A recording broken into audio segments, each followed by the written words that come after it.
Match found.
here for Sentinels though.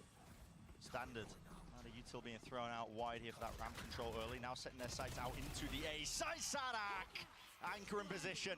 Tucked nice and tight and safe and really just buying time for the rest of his team. Where are the reinforcements? There was a molly into the smoke and well, damage has been done. Vulnerable up. Sets it up for an easy one for Celsius. 3 versus 3. Bit of a blunder there for Loud, offering Sen another opportunity to get back into it. Not planted for Evan. Spike planted. Oh, and the pick goes down to... Now, Sassy is pretty far away, but I think... Yeah, I mean, look at the way that Loud are clearing this. They're expecting a reflank back up. Holding. Usually going to be the bread and butter of a team like Sentinels, just trying to fight, scale for it. That paranoia, the timing on it. It's immaculate as soon as the nade comes through. Yep, just hearing it and tucked to the corner. Sassy removed. Taken out now, just 2 will stand, and it could be just a bit of random spray, a bit of random spam that saves the day for them. Celsius traded, pit going down. Tens 1v1. Doesn't really have to gun for it as a bulldog, but will it be all bark or all bite? Tends to be the latter when Tens is wielding it. Great clutch there. Enormous round for Sen to be able to pick up. The momentum piling forwards for Sentinels as they win the bonus and knock Loud's economy down. And what a fumble after Sadak's able to get a 2K at the beginning. And it's a 5v3. The stun just comes through a little too late for Sadak to be able to follow up on. And then the flood that comes out is late too. And they've taken a huge player advantage situation set up by their IGL. Keep playing together. Tossed it away.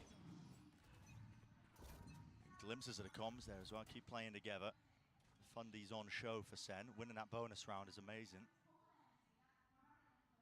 And I do think that that's such a key. You know, Loud thrive against teams that opt into the individualism. You saw what they did to EDG. Oh yeah. It was a massacre. No chances, no gaps when they're playing against that. I mean, you can argue as well a team like Loud had a relatively easy path into playoffs. Only beating out the Chinese representatives at Madrid. Neither of whom played that well in their games against Loud. Didn't put up a fight really, did they? But having said that, we know that Loud are an extremely good team when they're on. Sassy feeling the danger there. The dog spotting out too. John is so much wide. Yep. That is so much info. John's like, guys, there can't be anybody B because they're all looking at me in mid. So lucky to not pay with it with his life. Nade waiting. For Loud. Could be some danger if they find a few initial picks rattled off maybe with the sheriffs, but to use the Trailblazer early. Nade follows through with a snakebite exchanging, the handshake dropping down. Sadak was alone there. There wasn't really much to do with in terms of the follow-up. They have to face it wide though, with the aftershock being played for. So much damage done to these Loud players. Positioning's known and noted, and so 3 survive into it with Zekken picking up 3s. 1 away now from the big critical ultimate on attack side. That showstopper is going to be putting in some work if he manages to earn it. Yeah, and this is the problem once you start snowballing forwards. Loud are going to be 1 away from having a broken economy again, and Sen are starting to get up to key ults. Look how nice as well the Sentinel's utility usage is when they get into a plant scenario. Zekken's holding nade to try to deny someone who might try to stop the plant, but he's also ready to throw counter utility with that nade. इसको ज़्यादा professional बनना पड़ेगा. Fuck, my bad. दोनों आवाज नहीं आ रहा है यार. क्या हाल है भाई? Sorry guys.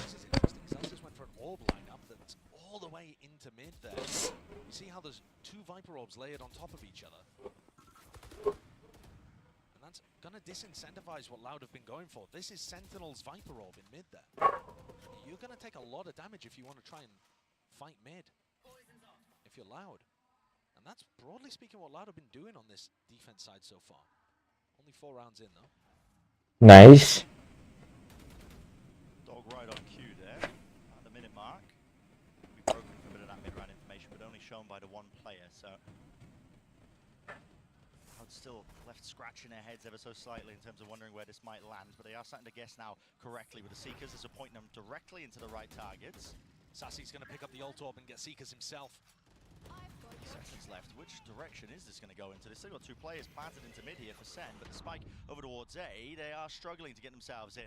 Push and pull, ebb and flow of the map, not really working out in Sen's favor, and they need openings and they need options. right now, maybe to be granted to them. A bit of spray with the damage, the bullets going wide, but this is such a difficult setup to break 20 into. seconds left. What are they even going for here? Slowing it down, but really time is going to be the worst enemy. It's a team flash. Sean QT there, close to the corner. Who? Wide. Satchel's through and over the top. Cabazine still Planting, plant tak kar diya. planting the balls on the man to go for that one out wide for a heaven plant. Okay. Celsius becomes a key player in the game. He's managed to pick up his orb and reposition it too, so he's got more control over towards heaven. So he's set to try to blind somebody playing elbow. Tens has already repositioned. Follow up off of that flash at all. Cabazine with the stun finally now to try and at least attempt that reclear, but gonna have to be giving this one up. They don't have positioning at all. Celsius is backed away, playing a really passive position. 10 spots it. Chee. Favor for that fight, and they've won out the at least critical ones. Wrong thing ho gaya yaar. Les is holding for it and watching for it. That was really nicely done there by Loud. Coming back in, they had so many different things that they needed to navigate. You saw that there was no follow-up on the paranoia. That's because they're expecting some utility in response or aggression in response. Look how good Cowanzine is at being able to deal with Zekken flying over the top of him too. Unless, as usual, the backbone when it comes to winning. पहला match आ गया यार हाथ में. अभी देखेंगे. That's where you see the slower pace of Sen get punished. If Loud are not going to give them things in the mid-round, give them openings to punish, you've still got to be able to make your own success with the executes at the end of the day.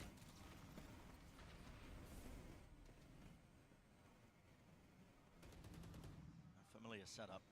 Doesn't look like there's the same Viper orb that's being thrown out. No, not this time. Zelsis. The other thing that's amazing about that Viper orb though too is हो जल्दी इसको लगा. because you could lurk through it. So I think we'll be seeing that one come out to play a little more. With a present show though, now with a boom bot.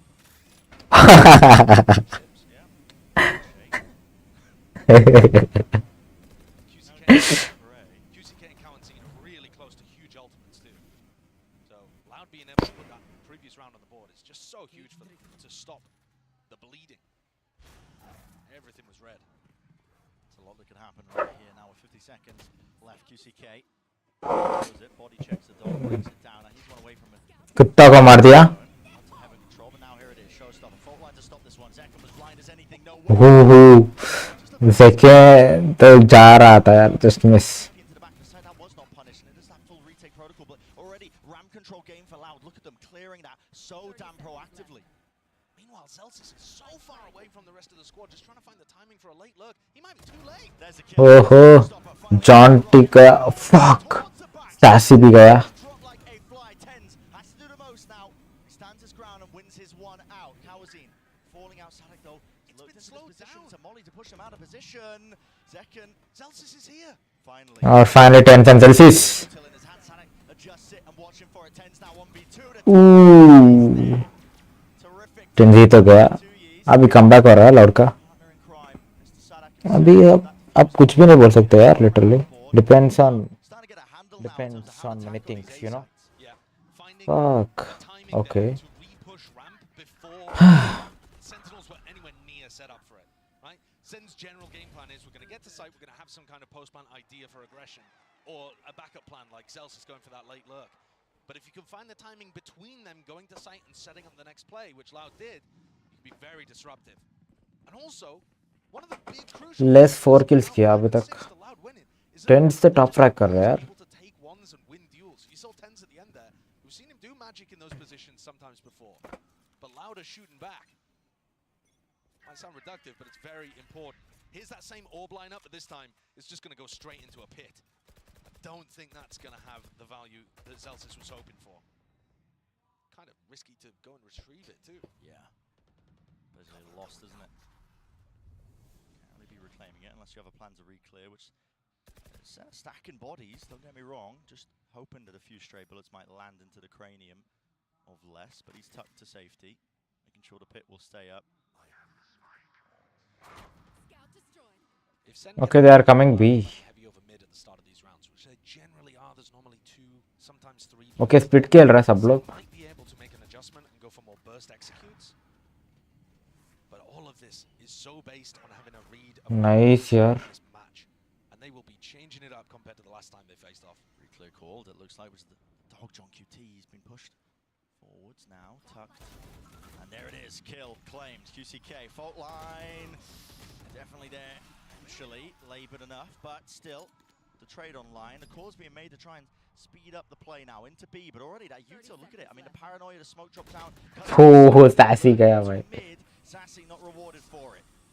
Does the spike here, looking eager potentially to take some fights here, but has to stick the plan now towards default. But his team do have his back and more. Look at Nice. Second. on display. Sadak creeping and crawling. He managed to weave his way into the site there while all that chaos was going on, but not enough to get too much more done. And that was a tricky round for Sen to be able to convert. When John Cutie goes down over towards A, Sen are forced. Their hand has to go B.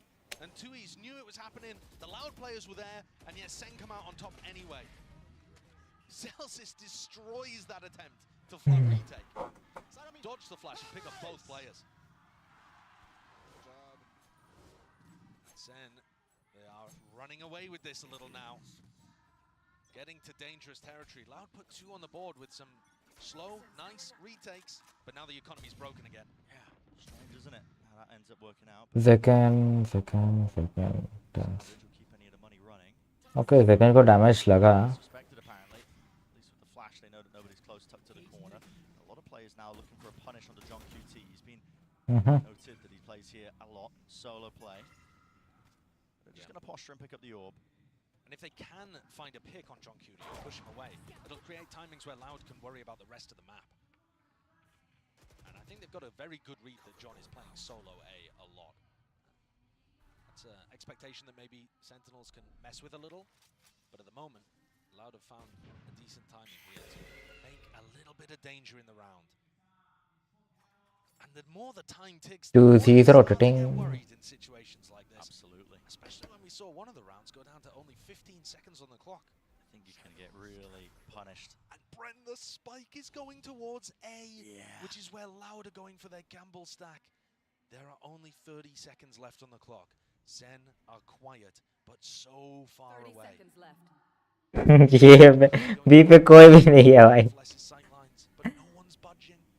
Kawazine has to be the contact for paranoia. But they are going for A. Now the nade flying forwards, close quarters, still doesn't win it out with a stinger, and the backside players are brutalized, eviscerated. Sadak goes for the flash repeat.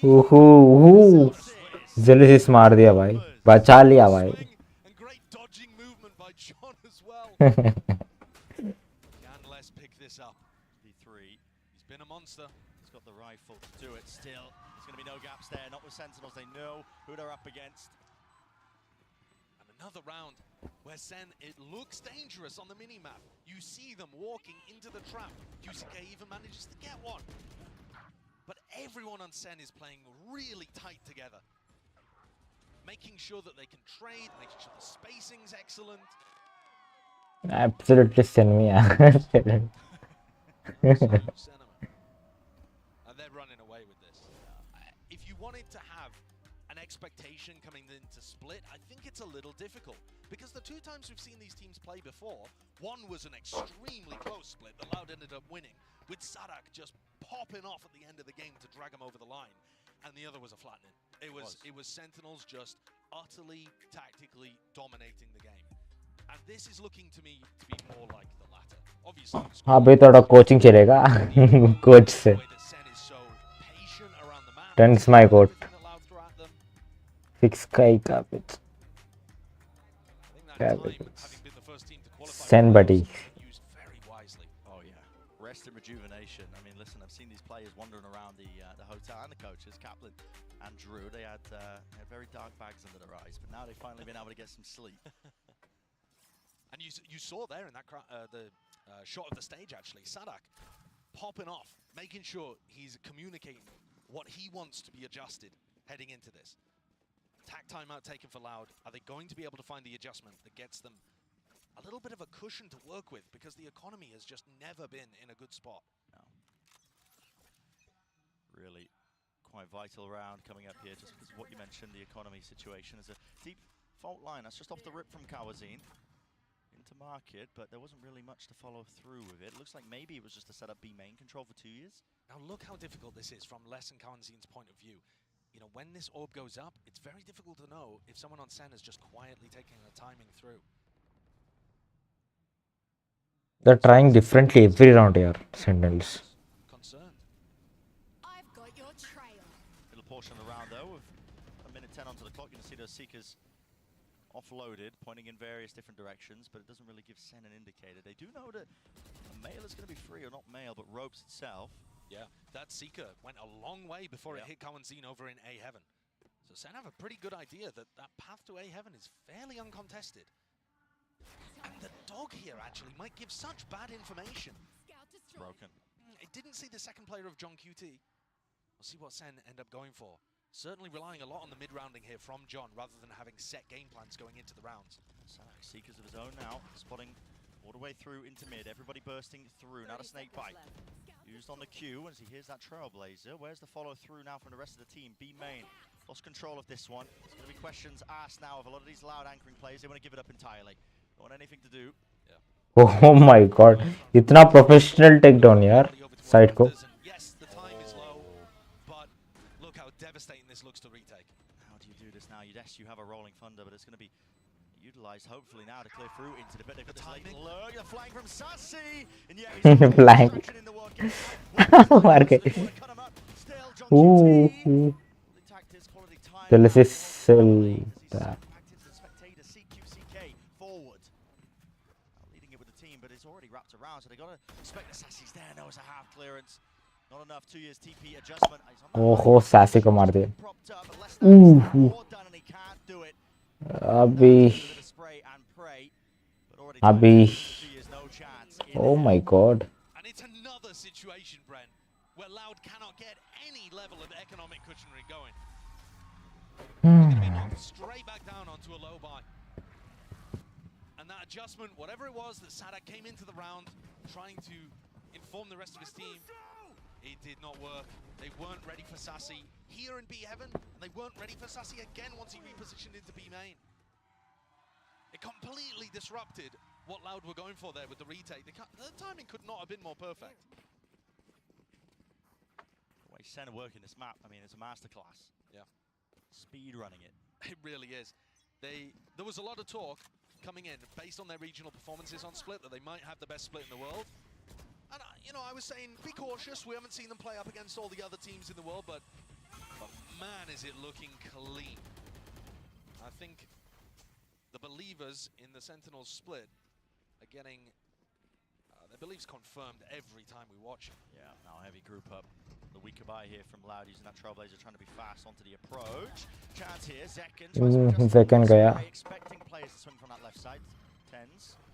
Evacuating. Has a paranoia still left to play for, but the mollies are really clearing him out of position. What's the call now for Loud? Looks like a pivot. Yeah, very mobile though. They've made it feel like it's ramp and they're already pressuring the screens. There's still a trip here for John. And Stens is in. Oh, my guns! They don't have a clue. I mean, they've just caused them to all just be looking backwards as well. Les didn't have any sort of idea. He was just watching in case it was in mid. 2 years. One with a rifle. मारती. Tennis तो मारती. Quite able to do it. Yeah, and it's not really Tens that makes the round-winning play, but I think it was that Cypher trip coming from John. He'd popped it over towards screens. I believe that's how Kawanzin ended up falling off screen. Zels has got a double spray down. Have a look here. Blinded up. Yep, hits the trip. Oh, yeah. And also, gets QCK killed because he's right behind him. So it just gives the perfect timing and positioning for Zels to go with that spray. I mean, everything is working here for Sen. It must be devastating for the Loud morale. Bear in mind, you have a full BO3 ahead of you. यार इतना preparation करता है क्या Sentinels? देखो every match they will play with planning. गया हुआ है second.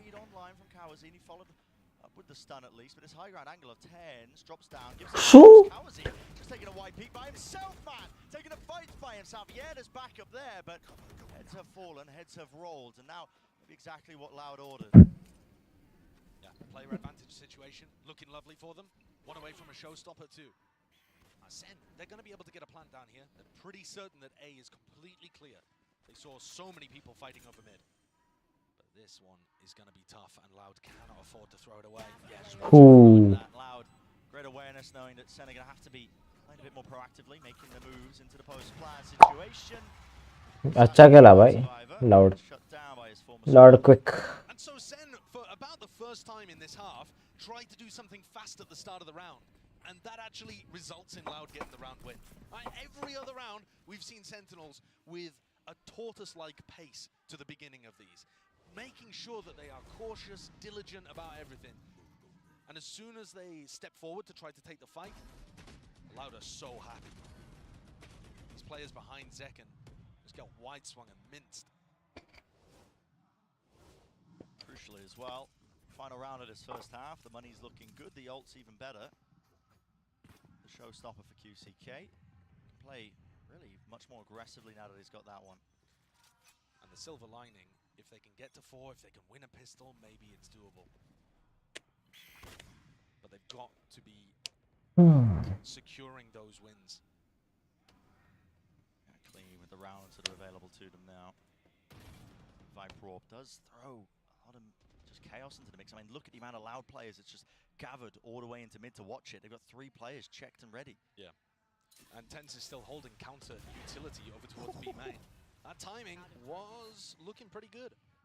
Just. Now that they've spotted the up though, the call's been made to contact in through B main. So Sen have just got themselves a freebie there. Can now utilize this. Ult forward. Oh my god! And now no Valley to be found there. Out wide once more. Still QCK's on a swivel. Molly's vulnerable him up. Pushed him out into the open. The easy collection of the kill. Now there's 45 seconds left. Chances to slow this one down, but it looks like Sen have no intention of it. Forward positions once more. Kawazin drops down from the ropes here, spraying down, but Tuyis is disjointed on the rest of his team. Kawazin out wide. The reset. Rolling Thunder lifts him up in the air, sky high. Oh my god. Standing towards the back as a crossfire setup, but the aftershock is elite. Kawazin on for so much more. Ho ho ho. This one comes down to the spam, but John is stunned. A tap, he's going to be out wide, he's going to be forced wide, knows it. Info gathered now, but another stick now. Less finally the trust maintained in his teammate, maintained in it. Ho ho ho. Be punished. A tap, out, force with a jiggle. John Oh my god, yaar. Balls of steel. What a clutch. Hats off, bhai. Hats off, bhai. Hats off. Still on the spike. Unbelievable timing from John. And Kawazin had done so much. More than anyone could have been asked to do. But the timing on that, of when to take the fight in the 1v2, was utterly superb. It's perfection. God damn. Absolutely unreal stuff. Well, we heard from John earlier. Let's find out what he was expecting coming into this matchup. Literally फाड़ दिया भाई. Literally फाड़ दिया. Hello, I'm John Curie and I'm the IGL for Sentinels. We definitely did a lot of mistakes and we looked rough. We've had 2 rough days, but we made sure to rally the team, everyone stay focused on the goal, and we won 2-0. I watched all of their VODs. I even came here and just spent all my time watching Split and Lotus. I've noticed their patterns and what they like to do, what's their tendencies. So it wasn't that hard to kind of guess what they were doing. I like to tell my teams that the devil is in the details.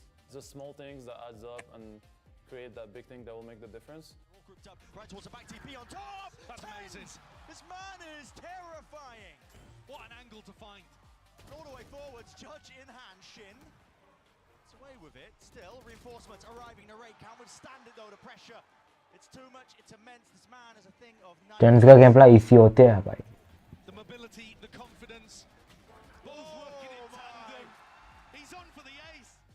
Obviously, the team has been through very lows after the 2021 Reykjavik, so it hasn't been all rainbow and sunshine. But the fans still stuck with the team. Since I joined, I mean, I'm lucky to say we've only had high highs. We've won all of our off-season and VCT so far. So I mean, everything is going great right now, but we're still process-oriented and goal-oriented. Even if we lose, we still make sure that to keep it consistent and not really worry about the comments.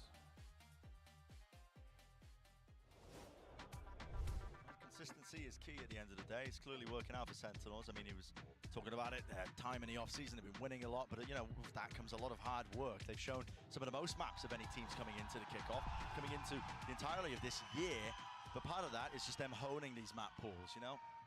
All the questions placed onto their split, why do teams keep letting it through? Well, the reality is, it's a middle ground map for most teams. Certainly true. Loud have come into this perma-banning Lotus, and you know, Sen's Lotus looks good. That means you have to go towards this. So pistol round, Loud decided to take a ramp control at the start. Sen wanted to fight over mid, but there was nobody there. And Loud has still got some people really, really far away from the action. Real fast refight, the stun. There's no connection there, so Les is able to just skip and hop away. Oh my god. It's just this watchful eye onto it. There's a gap into the smoke. Maybe a bit unintentional there, maybe just a bit rushed from 2 years. Sen are also expecting there to be more players on site right now. Like, okay, well, where are the other 2 players for Loud? They lost track a little bit of where Kalanzin and Tuis could be, and now they've lost a lot of map info. Okay, they are rotating. Loud to rotate kar raha hai. For the Loud players to turn things around, but this silent jump spot not gonna be punished. Comes down to a couple of obstacles, really. And look at the rest of Sen, tripled up, re-clearing areas of the map, trying to regain some information, making sure that they don't offer any 1v1s. Yeah, methodical. 30 seconds. You know the win conditions of Loud right now. Oh, Against it slowly. they got it. Sure to regain some of that map control. No kill found onto Kawazin. Less a chance really for him to bite back and fight back. Ooh. There it is. Perfect yaar, perfect. It's the perfect shot liya hai. 2 years running. Silas all the way through, he knows gaya. against him. So pistol round does not go the way of Loud there. Sentinels again looking like just a Professional gameplay yaar, professional gameplay. Yeah, this could be extremely similar to the last time we saw these teams face on Split. As pure Sen domination. Sadak caught off guard by that one. John picking up the 2K. It's just enormous. That paranoia, by the way, too, lovely from Tens. They didn't know, as far as I'm aware, that Les was in that position, and Tens just sensed that that could be dangerous. Now Loud have got to, they've got to force. Right, you're down 3 to 10. You didn't win the pistol. You need some momentum. All relying on this one. That full investment. No money left standing. Trips though to stop them in their tracks. They try and take control of this. The dog broken before it even triggered into it. They do find it. Reface, Elsis, that is incredibly brave. Well, second following through with the bullets as well as Stinger. That's just a wide bit of a gap there still. Here. Sentinel's fully aware of all potential possibilities right now. Sadak has been pushed. They didn't left any site yaar. That trip broken. Site enter करना ज़्यादा मुश्किल बन गया सबको. Oh my god. इतना damage. Okay, off damage हो गए. Sassy तो गया. It's pulling Zelsis over. It is making the A site weaker here. Second and John QT though. Cam back online. It's going to be spotting the crossover. 30 seconds left. There it is. Camera taken out. Going to be calling out now that they could have been compromised towards spawn, but now time running against them. Loud, get a move on. Cages propped up, pushed up. Behind it, John QT can't follow through after that trip. There's a smoke in his face. It does make it quite dangerous, quite difficult. Ooh, it's a bit of running. Nice. In action, only a few seconds remaining. Pull out the sidearm, why not? And it gets the job done. Really excellent teamwork and anchoring again there from Sen. Didn't have a cage for himself to be able to play inside of, but has a smoke there from a teammate. Somebody inside the smoke that he can spam off. Just really solid setup. Beautiful little team plays happening all over the place for Sen on this map. Find it so well. And Loud, that force smacked of desperation. Down 3 to 11 with only sheriffs to work with. This one is a GG go next. That's brutal. Really brutal. And the other 2 maps here are going to be, even if Loud were to win them, very hotly contested. It's not like Loud have a map themselves that they are guaranteed to dominate on. No, they've got a Sisyphus level fight ahead of them, honestly. Uphill battle. Icebox, both of these teams quite favored on their attack side. Sunset, I would give the edge to Sentinels. Yeah.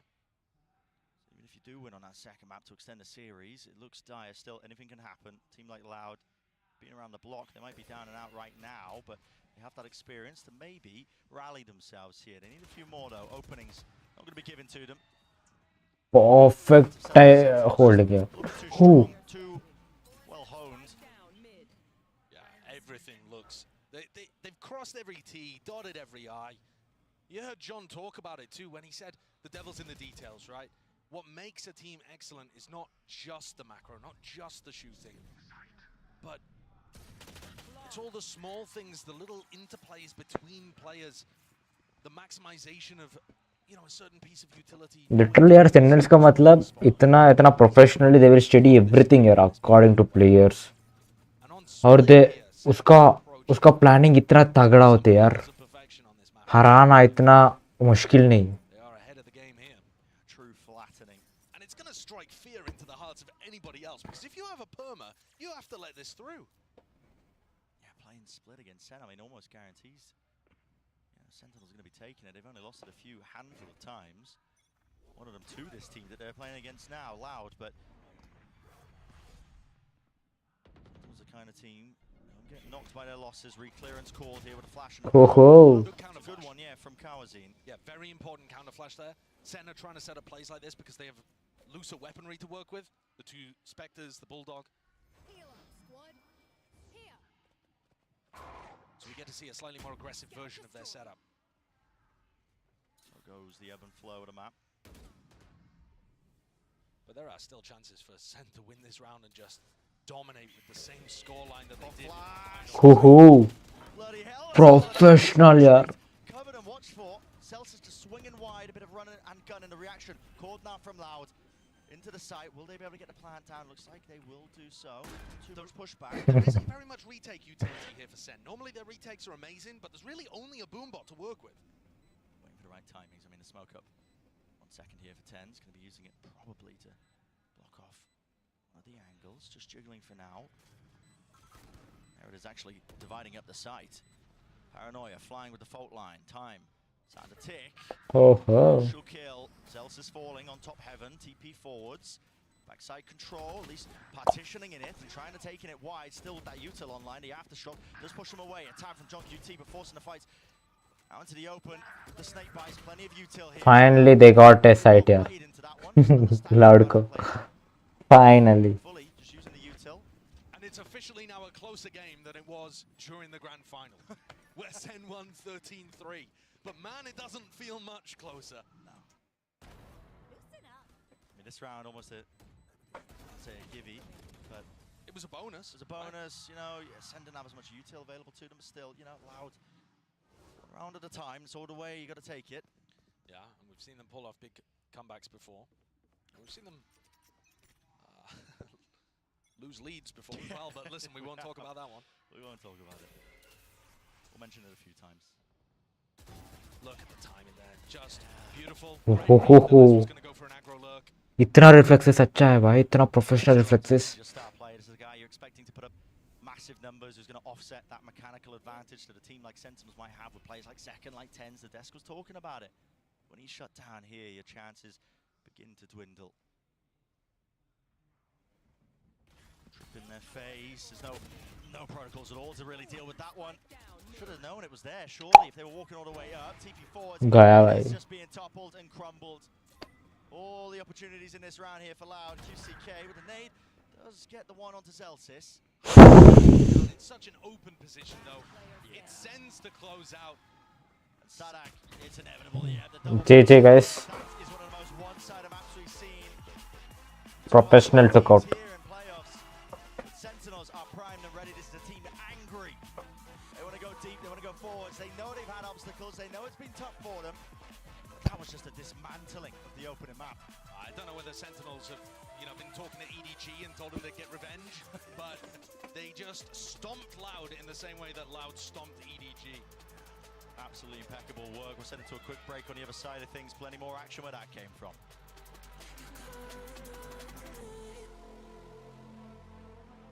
सबका patience देखो यार, loud का patience. They are feeling like they want to cry but they can't.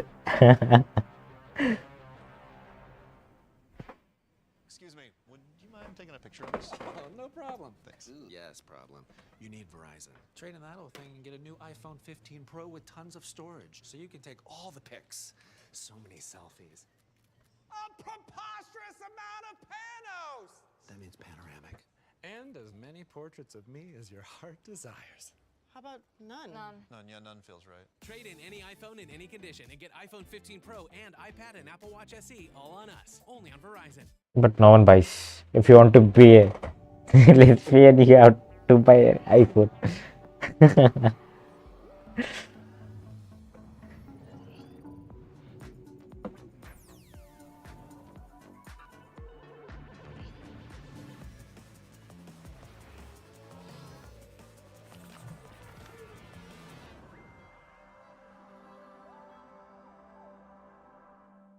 मुझको दे दे यार एक piece free है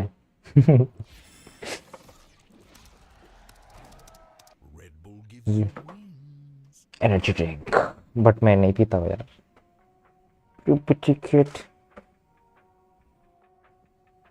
चुप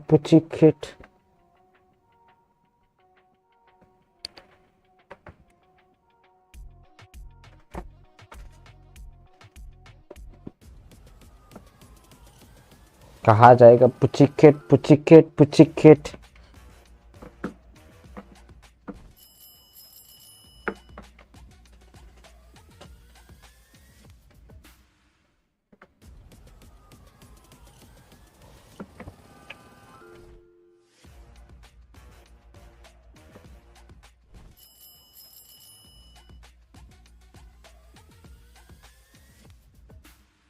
Apple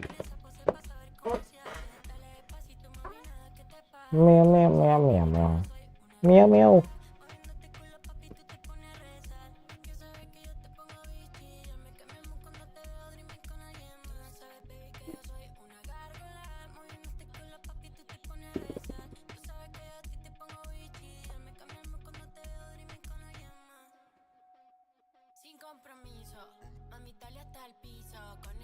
John, you're a man. Same split is just in same second and now.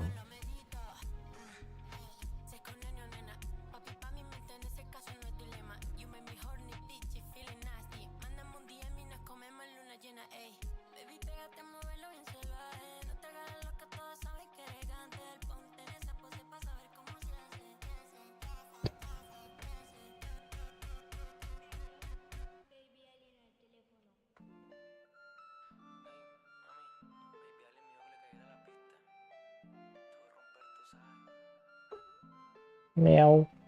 Soy una gárgola, salgo de noche con todos mis gatos derrapando hasta en los coches, pita encendida, todos de roce, la vivienda activa para el perreo hasta las 12. 1, 2, 3 con la nalga para el piso, la bebé anda sola, nadie le da permiso, prende y pasa, lo seguimos en casa, que yo tengo un par de amigos para quemar la salsa. Oye, bandida, bebé tú eres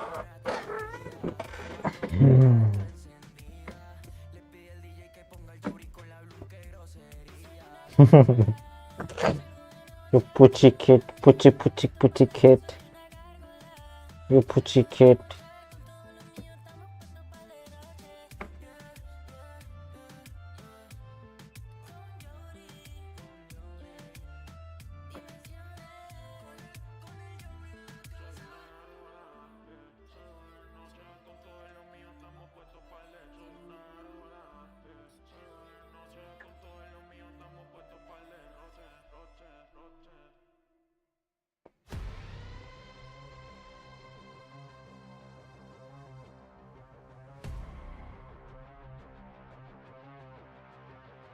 Valorant Masters.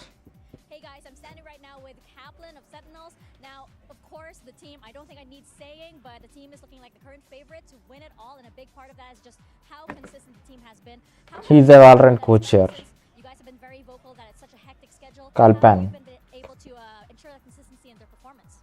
Yeah, it's always impossible to perfectly control how your off days go. You know, you can't prevent things like jet lag or a hectic schedule, but the one thing we can do is control how we sound once we get in the game. So as a team, we really emphasize the atmosphere. Is it too high? Is it too low? Recognizing it as a team without me needing to pause. Meow. And Meow, meow, meow. you know, the whole team having the skills to call it out and know what to do to to shift into the right space, and the guys have done an incredible job with that. That's awesome. And have you guys been able to take a day off? Have you touched grass? Yes, that is another big part of it, preventing burnout. So we had a really nice day where we, I think it's called Parque de Retiro or something. It was beautiful. We got outside, walked the city. It was much needed. Glad to hear it. That's why probably Sentinels look so good. So let's see if they can carry it over to the second map. Oh, great choice of extracurricular activities there from Coach Kaplan. I'm back here with Mimi and High Park. They look so good. It's the park, man. I went to that park. It's lovely. They ride around on a little rowboat. There's peacocks. They in the had a park. boating day for sure. For Wow. sure. How could they not 13-4? MVP is wow yaar. Zealous is MVP in Team Sentinels. But match MVP to loud loss.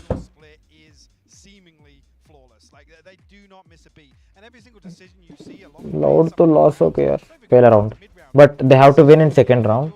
But They look so drilled. We talk a lot about this team's defense and how good their retakes are, how good their protocols are, but look at how they're playing their post.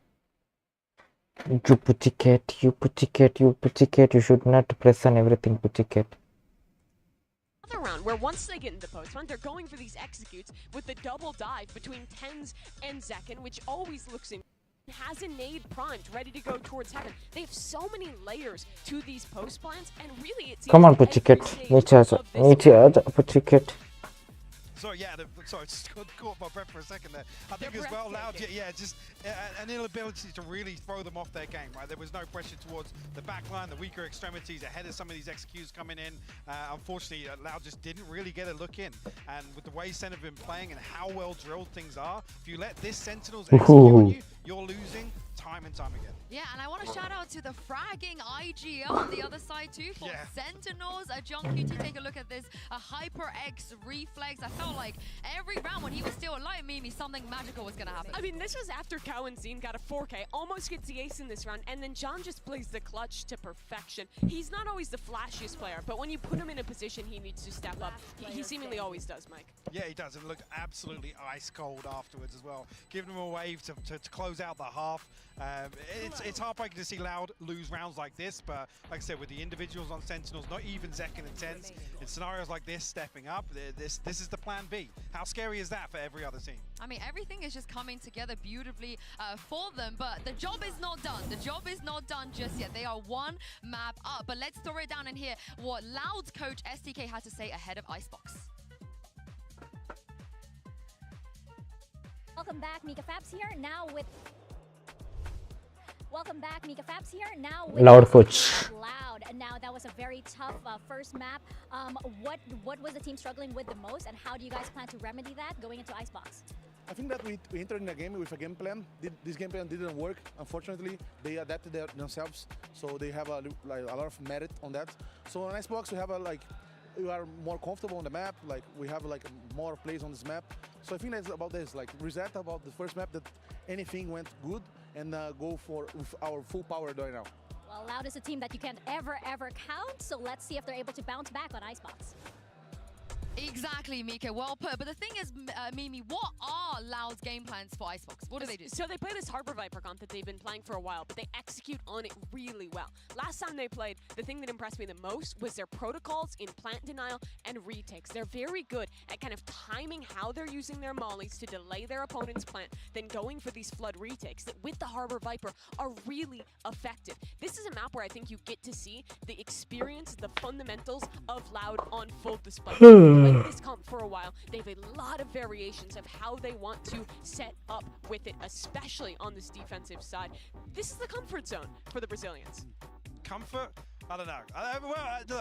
Call me a doubter, whatever. Okay. I think, obviously, this being the anomaly of the grand finals for me is a very, very close fought affair, a 13-11 scoreline regionally, but I don't feel like we're getting the same Loud here. Other than obviously the EG series apart, I don't think really Loud are in a position today to throw Sen off their game that much. Obviously, previously, Les has been the standout individual for Loud on Icebox, but I don't know, I just don't get it. See, that's the thing though, I agree with what you said. This is still, I think, a map they are very comfortable on, but Sentinels is also so good at it. They run a very different comp. They're playing this KO, Gecko, and I actually think that can play into this Harbor Viper quite well. You can be fighting through the walls, fighting through the smokes, combining those two pieces of utility, and Zekken just looks unreal whenever he gets to play the Jet on this map. Well, this is the thing. Last time they faced each other, Mike, Sentinels did come out on top. You think history is repeating itself? I feel, yeah, we were talking about this before. We were talking about, yeah, it's going to be a long, drawn-out affair here. I think with that start, it's just so hard. Loud ones, time and time again, we say they're never out of a series. They're never out of a map. I'm just not seeing it again today. It's another concerning look at. You know, and obviously, I mean, even there with the interview there, talking about the adaptations that Sen made, I don't feel like they made an awful lot. Loud had no approach to really disrupt Sentinels gameplay that they've demonstrated time and time again on Split. Sentinels, they do look so good, but you guys at home voted and you think that this is going to go the distance, and I have faith in the MasterCard fan poll. But the question is, Bren and Saisho, do you guys have faith in Loud? I mean, I'm praying. I'm on my knees here praying. Pray. I'm not gonna lie. I want this game. I want something that's not going to be so lopsided between these two teams. We can certainly hope so. You know, the last time these two teams tackled each other on Icebox, it was Loud who got the better of them. Both of these teams have very good fundamentally attack sides with their comps. They are very well drilled in that regard, but I want to see some fight back now from Loud. I actually think that Sen's composition is extraordinarily good against Louds too. It's just that Sen haven't worked on this map as much as some of the others in their pool. And if they've used this time accurately, then maybe they can come out with another incredible map win. That's not going to help. Sassy going down there at the start of the round.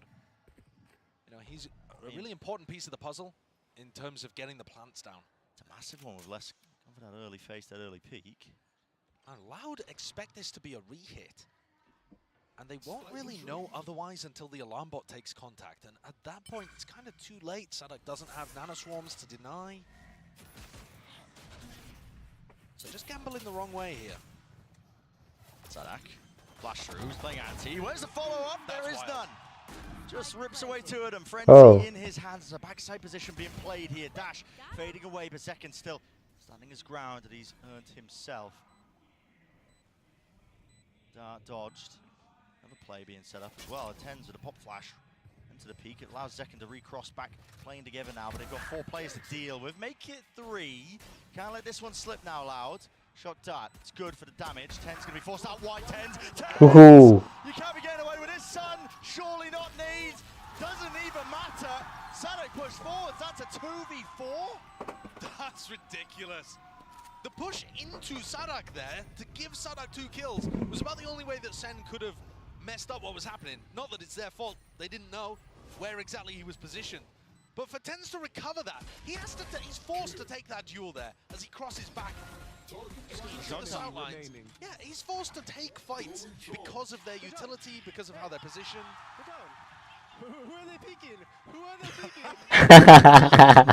Give it to him, man. Oh my god. I mean, the players on Loud are so talented, and Tens is just owning them. Yeah, man, return to form. His form has been spectacular in basically all of this year. Yeah. The actual shots that Tens has been hitting, the moments, the multi-kills from him have been unbelievable sometimes. When he's not forced to be the entry player, to have all of that extra mental bandwidth being taxed, the rifling's just been superb.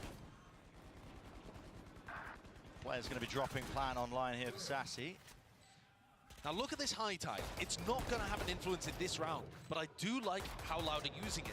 They throw it out from 2Es when he's playing over towards Snowman, and it's going to let them play between the Viper Wall and the high tide to break the wingman, to deny the plant, to fight more aggressively. I think that could be crucial once we get onto some of the rifle rounds, but there is no danger here. Sen have just taken a very clean B exec. Yeah. And to be honest with you, Tens, he should be trying to hunt. Yeah, you see him swap the weapon. Yeah.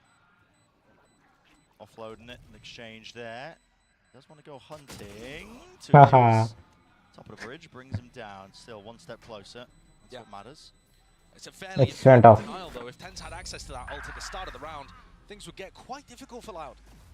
The attack side on Icebox can be very potent. And the thing is, Loud's composition doesn't actually have great ways of disrupting you when you go for that. It doesn't have the ability to, you know, flash re-peek from yellow or on pipes on A, that kind of thing, which teams like Gen G have done so much work integrating those micro plays on the defense. A little bit of proactive fighting over. Yeah, and I think that's one of the reasons why we saw the attack side be so good for both of these teams, is that Zen hadn't really built out those defensive plays, and Loud's comp it kind of relies on playing retake, which is easier to deny.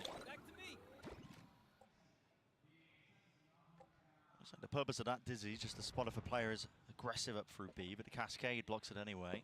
Don't know if that's even been noted. I mean, bonus round here for Sen, all grouped up. And not really an opportunity here for TenZ to be able to get the ult online, I don't think. Instead, looking more like a standard A exec. Now, TenZ is getting in position for this flash Dizzy combo that Gen G were using. It's so good. Yeah, choose to break it. You're going to be staying right into the sun. The flash goes off plan. Now here for Sassy, util a little bit delayed. So yep, it's down, close to the quarters. Down underneath rafters. Second to gaya bhai. Second still. Gets to the position for it, and TenZ is starting to use his ult now for this. Making sure that they can't use any of that post-plant util.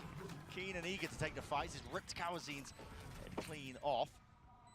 Over the top of the ropes, this is a real dangerous situation. Scenario flash, peek. The rest of his team sets them up, but no real casualties. Now QCK finally, abilities back online. Dash, backing away, gets the one. Needs to clear the corner here, but he's just really struggling, waiting out wide here. Having a defuse from Sadek, pushed back and away, and a wide tip tap and a face there from the Loud player. Finally, Loud got it. In time. Very nice patience there from Loud. Didn't get caught by the flash re-clear, but I can see that Sen are starting to add more stuff into their playbook. I mean, that flash Dizzy combo is so good. The pathing that the Dizzy takes and the way that the flash pops catches so much of the area. And Loud had to wait a long time to get their high tide and the cove back online, and then played with each other really well to stop some of this momentum from Sen. Calm the mollies. We really need to calm the mollies. Okay, there we go. Zekken looking for a readjustment early. And these players are smart. They understand what the issues are. Kaplan's talked about it so much. Potential off the charts here, but clear understanding of what is really going wrong for them. Knife not broken. Tags onto 2. Yeah, that's going to create a serious threat, though. See how 2E's is using his high tide to make it difficult for Sen to clear out that area, unless he's pushing up on the other wing of the map. He's got walkabouts. Overstep himself, waiting for the high tide to now fade. He's going to be using again. Flash Dizzy, dash forwards from Zekken. Make sure to clear all that space. If somebody was holding that aggressively, it would have been mince meat. But now, gain control of B main. It's going to be the call. Maybe to go back into Zelsis? Yeah. I mean, they either needed to hit B quickly there or go back over towards A, because if they wait enough time for 2E's high tide to come back, which it now is, it's much more difficult to get the plan down and get Sassy his ult. Drone is going to confirm. I think that a lot of these players have left the area. Does it catch? Oh, yeah, just does. Onto Zekken. Zekken looking like the fox in the pen, but with him notified now, he's really just caught. He is, but he's going to be distracting and pulling people away for quite a while. He's got 3 on him. Here we go. Coming through there. Dizzy firing a blind shot off, but it actually didn't trigger onto Les. Nano Swarm. That's so much damage. My God, yeah. TenZ lucky to be alive, facing top rafters Sadak. Taken out cleanly. Now TenZ is going to be playing a 4 position here because he is so low. Might be able to get a 1 and done. And Sassy, with that ult plant, Wingman got the Thrash online. Need somebody to break that down from though. Pagda, friends. Really waiting available, but still, like you said, the Thrash is now online. Sassy, lets it loose, the movement, clean, jiggling with it. Entertainment, not quite online here. Now a bit of pace injected back into the thing. See it Loud, using that util. All available for them, but it's a crossfire setup of Sentinels, and they punish that swing and wide face out. Great with the movement and patience with the aim. Cooling down the weaponry enough to take out QCK. Over on the top of the rope, Zelsis, he's hungry for this kill. He's hungry for it. Building up towards Zelsis, it. Just a better player on the day. But a sad situation for him to be in. He was the player pushed the furthest forward on A, last to fall. Nice. Everybody crumbling around him. I just want to go back a little bit to their communication from the previous round. Sen were calming, or Zekken specifically was saying, calm the mollies. And the reason that's so important in this composition is because players need to be able to hide. Players need to be able to hide and not have to face and break cove and fight while the mollies are online. Yeah. They need to force Loud to bring the fight to them if the spike is safe. And so getting that timing correct is really important against what Loud have. Brink of money here, QCK, 3K in the bank, looks like he's trying to save the operator, but for now the sheriff will have to do, and it will. Sassy, dusted, taken the hell out. Deep knife clears yellow, but really nothing to try and cross and take control of B main here, just putting that emphasis here towards the Meow meow. vacuuming up the orbs. The defender's gun as well. Loud are looking for information. Sen have been mixing up whether they rotate, whether they re-hit, and you can see Loud here just trying to figure out, is it correct to stack onto B? QCK looking to explore through mid. They think it's a re-hit. They're keeping players on this site. Might be some serious danger here. I mean, 2 years just holding onto the high tides wall. There, flasher into the back dart. Oh my! They knew exactly the position and that was coming from. So Kawasi didn't really stand a chance up with the armor. Draft dashing away. Second survives. Flank attempt from QCK. Oh my goodness. Has anyone heard that? Tens is watching, but they're going to get distracted. They are distracted now. The pressure really being applied. It's less here, and QCK for the cleanup. John QT is there with a trade, but 1 versus 3 now. Diffuse online for 2 years. Not going to be pushed away from this one. There's no more utility left available for them.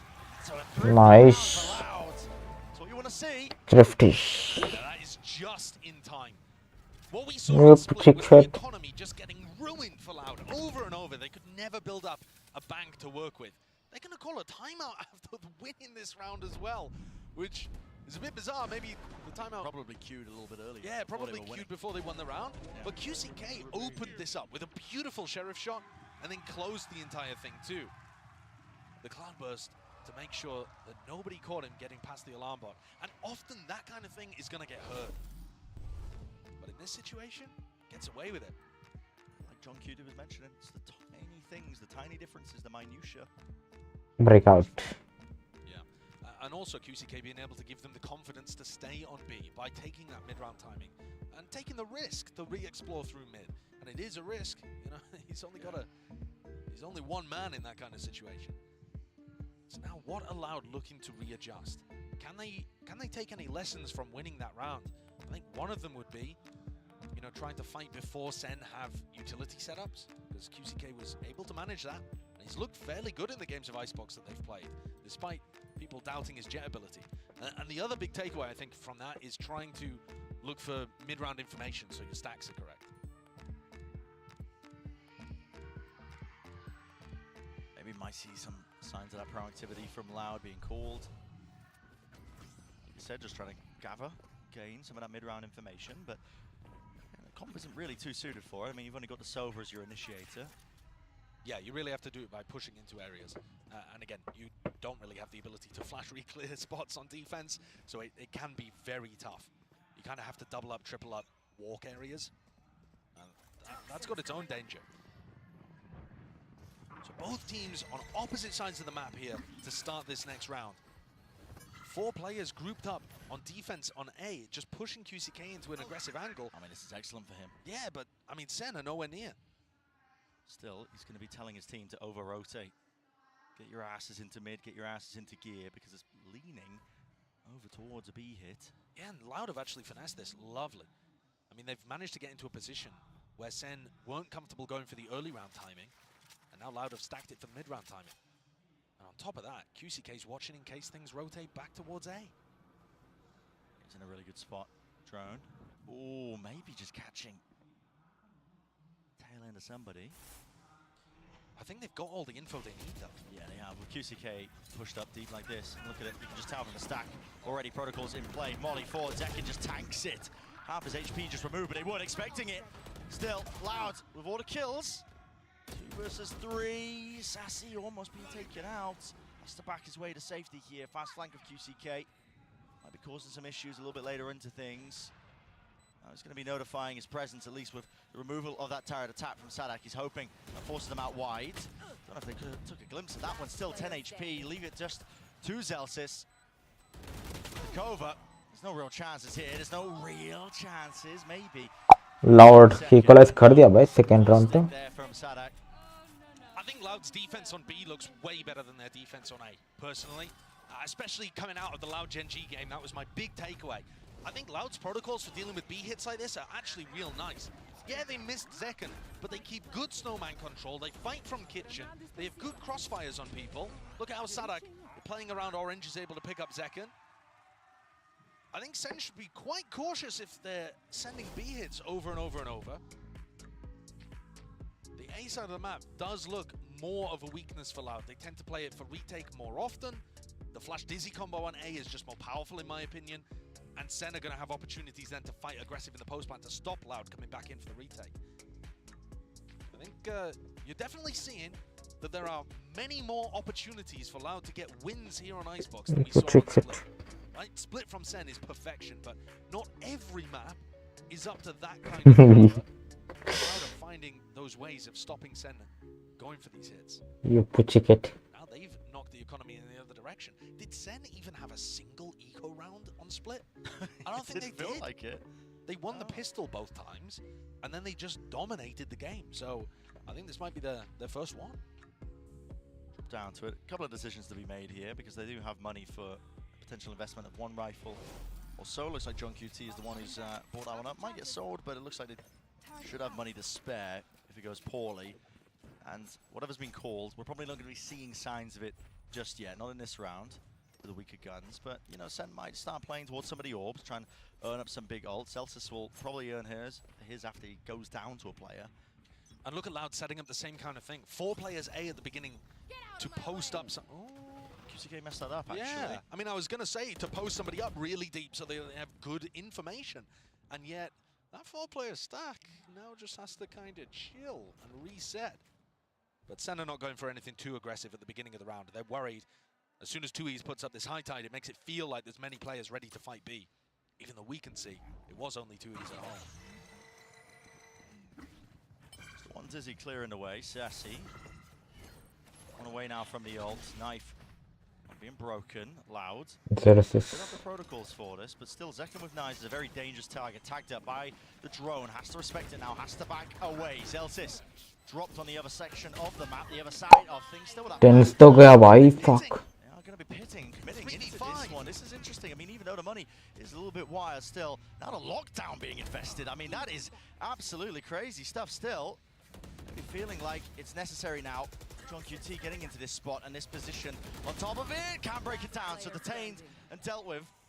Bit committed with the ultimates here on either side, but it's Loud. Okay, Loud got lead here. Nice. Yeah, I think both ults that were used there probably should have been saved for another round, but the problem is the kills came through so quick, so close to the ults being invested.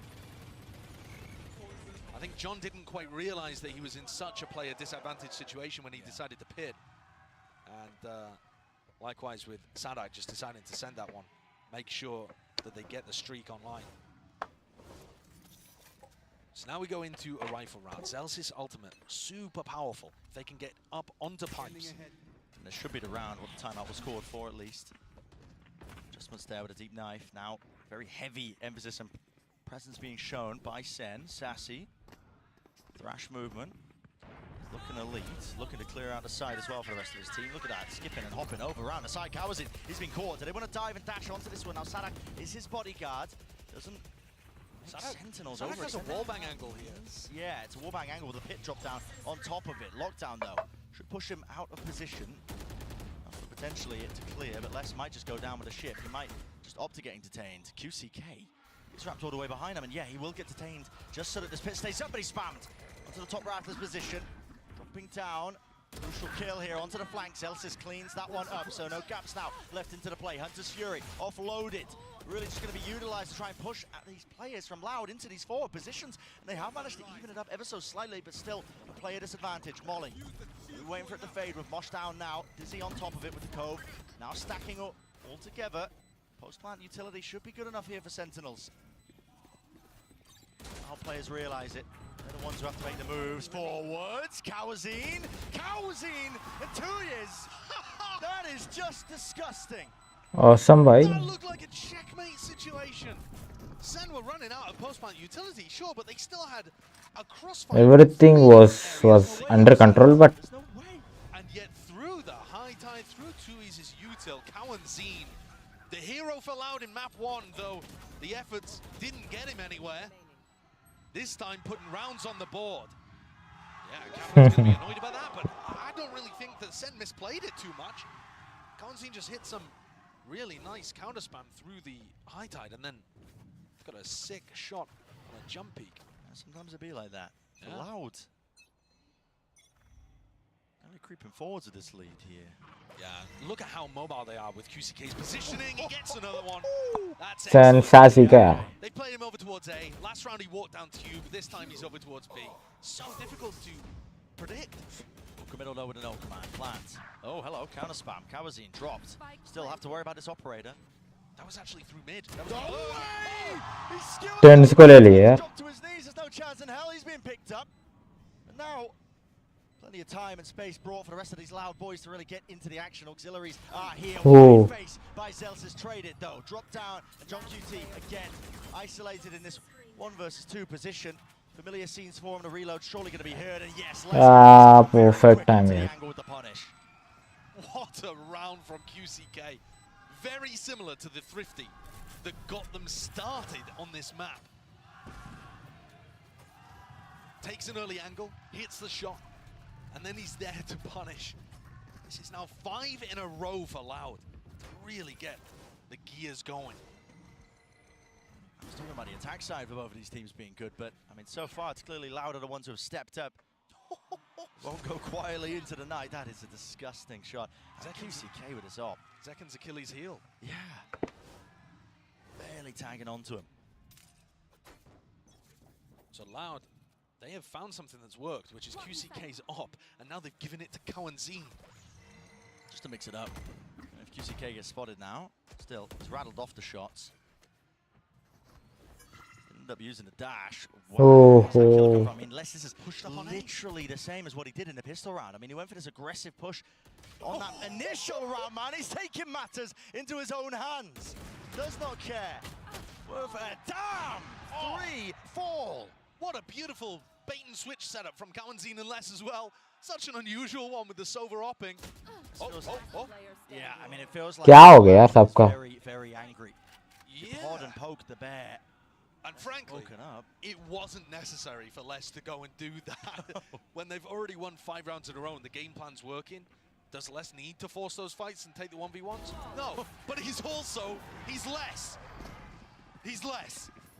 इतना गंदा हार गया यार. He does just have these moments where he decides to take over a game. And he's been pushing up on A looking for that duel, but Zelsis has not been giving it to him.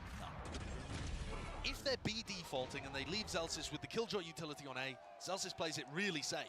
And John just took a jiggle there and decided he liked the idea of stepping up.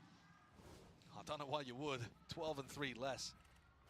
This guy, I mean, he gets sorely underestimated by a variety of people coming into it. I mean, he doesn't play the most flashy roles, but can't deny his individual talent, his skill.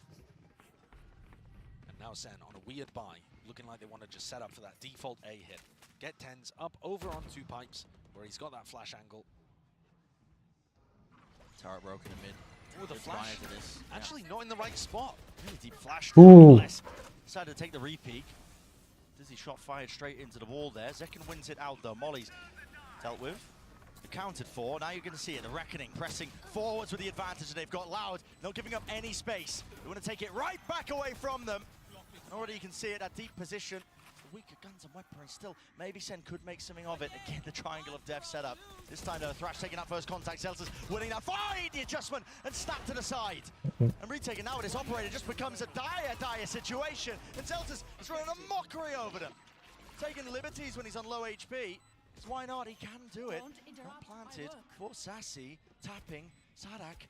Over and around, spotted, 1, Sassy dropped, Sadak now, but time surely working against in the jump spot, the jiggle, John QT, trying to gamble and dice with Dev himself here all the way through. Nice. Is immaculately played.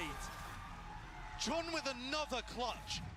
So similar to his situation on Split where we saw him play against Cowanzine and Les. Beautifully done there. But I do think overall Sen are giving Loud Pachoy. way too much space in these post plans. Meow meow. If Zalsis hadn't been able to get those 2 kills and open things up, I think Sen might have been in trouble again. Most teams when they play against the Harbor Viper, Let's go, boys. Let's go. they're trying to get aggressive in post-plant situations and stop them before they get into retake spots. Sen are backing off and trying to play post-plant utility. But if they can secure this round, it's looking good. Double orb, QCK and Cow unseen. Kidding me. You are kidding me. Top of the rafters. QCK is obviously on the other side of the map, just trying to lock down at B angle, but the lockdown now indicates everything, or at least it should. Another problem with this composition, you have no way of dealing with the lockdown. You don't have molly lineups. Backing out, no detainment. Fast with the high tide. Cuts this one up. Mosh pit into the back now. This time Sen fighting too. And nail! Second and center. John QT! Where's he pulled that one from? Out of nowhere! On top of the ropes, the pit has been earned. 88 health to his name. He just needs to spray down, and he's already hunting them down.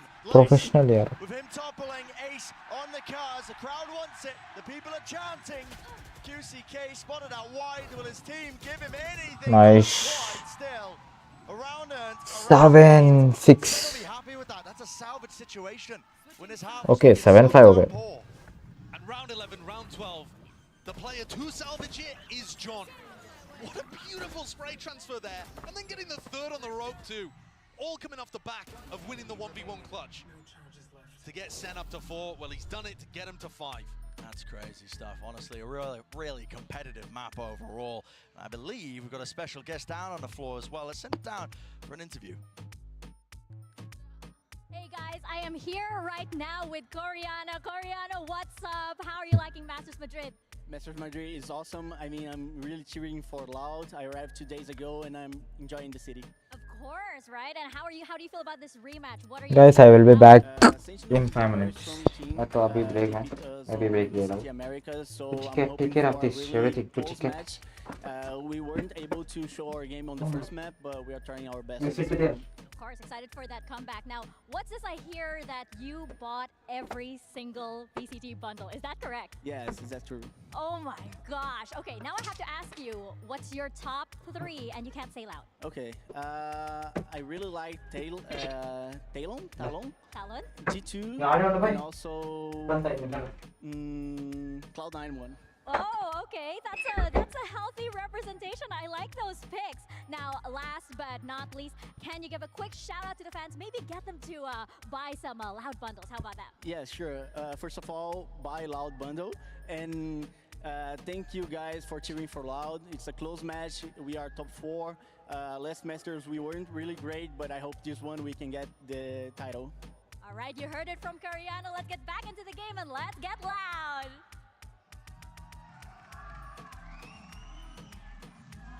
Bundles, man. I mean, I will say about Loud, they do have one of the only proper green bundles, if you like the color green.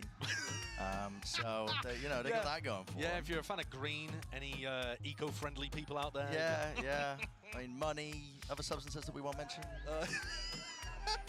If you're a fan of any of that, listen, maybe the Loud bundle. But listen, 7-5, important pistol round coming up. Yeah, a very. Honestly, a huge one. And Sen have won every pistol so far in this series. So, if they're able to get another one on the board here, that's just been such a phenomenal advantage for them to work with the entire time. Les, he's picked up a Sheriff. Loud are one of the teams that buy Sheriffs the most in these pistol situations. Often there's 2 players on the team with them. Just trying to take those long-range fights, Celsius. In prior rounds, teammates dancing and dicing with death, but with that jiggle, always a chance, isn't it, that it goes poorly. He's going to be backing his way up to kitchen. The reclear here from Sassy and Zekken. They had a cascade in their face early on, and now they've realized that was fake pressure. A good gamble to take. And they've got a little bait and switch set up here. Kind of blocked by the wall, though. Yeah, I mean, there's not going to be any swings coming out for here. Sassy needs to get one, but yeah, like I said, no trade in sight. Zekken, dash, activated. Yeah, that's just wasted. And he was expecting pace towards that. Sadak called that pause in the round. Holding for a repush. Yeah, I mean, Zekken's already cleared this area once in the round. Loud are ready for it. Zekken's now going to be pushed into this one and done angle. The dash that we prior is gone. Cloud, we're going to have to clear this one. Bodies might do it. Surely, Ghost moment, not getting away with too much more still. 1 for 1. Drop down, Celsius. Taking up space back towards the backside of yellow. I need some supportive util though, and Tens is the one holding it. So, flash, free peak timing, needs it now, needs help right now, and he's got it. The follow through from the rest of them. Those reinforcements, jump, spot, and peek. Less, he's taking them all out. 7 seconds remaining. Molly has to stick it through here for Sadak with that plan. It's the only way he goes down to it. And it leaves it just up to Less. 1 versus 1. Viper versus Viper. They should know that Less is this week. This Sentinels Classic could do work here.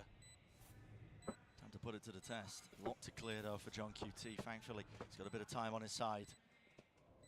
Contacting, spots it. That's now going to be dropping. Orb propped up. How does John choose to play it? Here's those shots. Spots it out in the right click business. Done and dusted. Wipe your hands of that one. Pistol round here for Sentinels. Did not look good for them at the beginning of this round. And Celsius has pulled it back with some great supportive utility coming through from Tens. Sen really abusing the slower pace of Loud there. Loud had multiple opportunities in the round. You pussycat, you pussycat. Pussycat, pussycat, pussycat. And I mean, this util also perfection. Putting pressure on the clock. But yeah, because they took so long dealing with Zekken, that allowed Celsius to tuck into yellow. Nice! And like I said, Bren, this is 4 out of 4 pistols, 1 for Sentinels. And this is going to get them back into this map. It is time for Sentinels. Especially because it offers you opportunities to keep that momentum going. Meow. What your problem, meow? The pussycat. Zekken, Outlaw. Sees the jump, spots, just baited out for the shot wide. And QCK just didn't really realize that he was already pushed up on that left-hand side, so he's earned himself an upgrade. Yeah, nobody for Zekken to play off. That's a really bold angle. He was expecting Loud to be playing more slowly.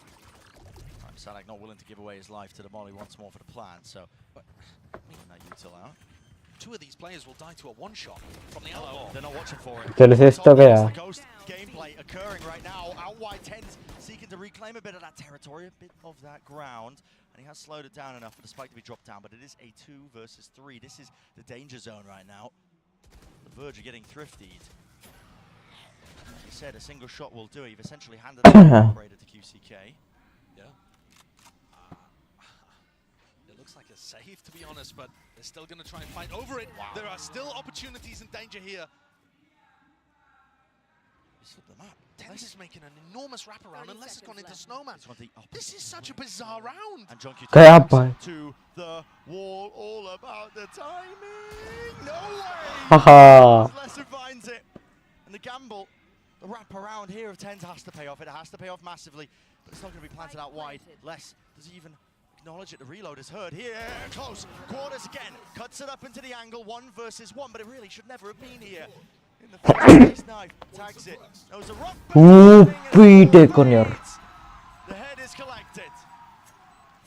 That is a crucial one for Tens to win. What a play. I mean, both Less and Tens getting value out of the play that they went for. But for Tens to go for that flank all the way through mid, wrapping back around quietly the whole time, and not have clock pressure because of John being able to deny the plant, and the spike went walkabouts into Snowman. Could not have gone better, the timing in that round for Tens. Crazy round. One suppressed. And despite Sen winning that follow-up round, it was really expensive. Yes, they carried a 1 rifle through, but they're opting to just take a full eco. Yeah. And so, a really bizarre start to this half. Yeah. Sen win the pistol. You expect them to get up the momentum that they have done on every other half that we've watched so far. Back आ गया यार, come back. हो रहा है. To the side. QCK deleted off the Shoo.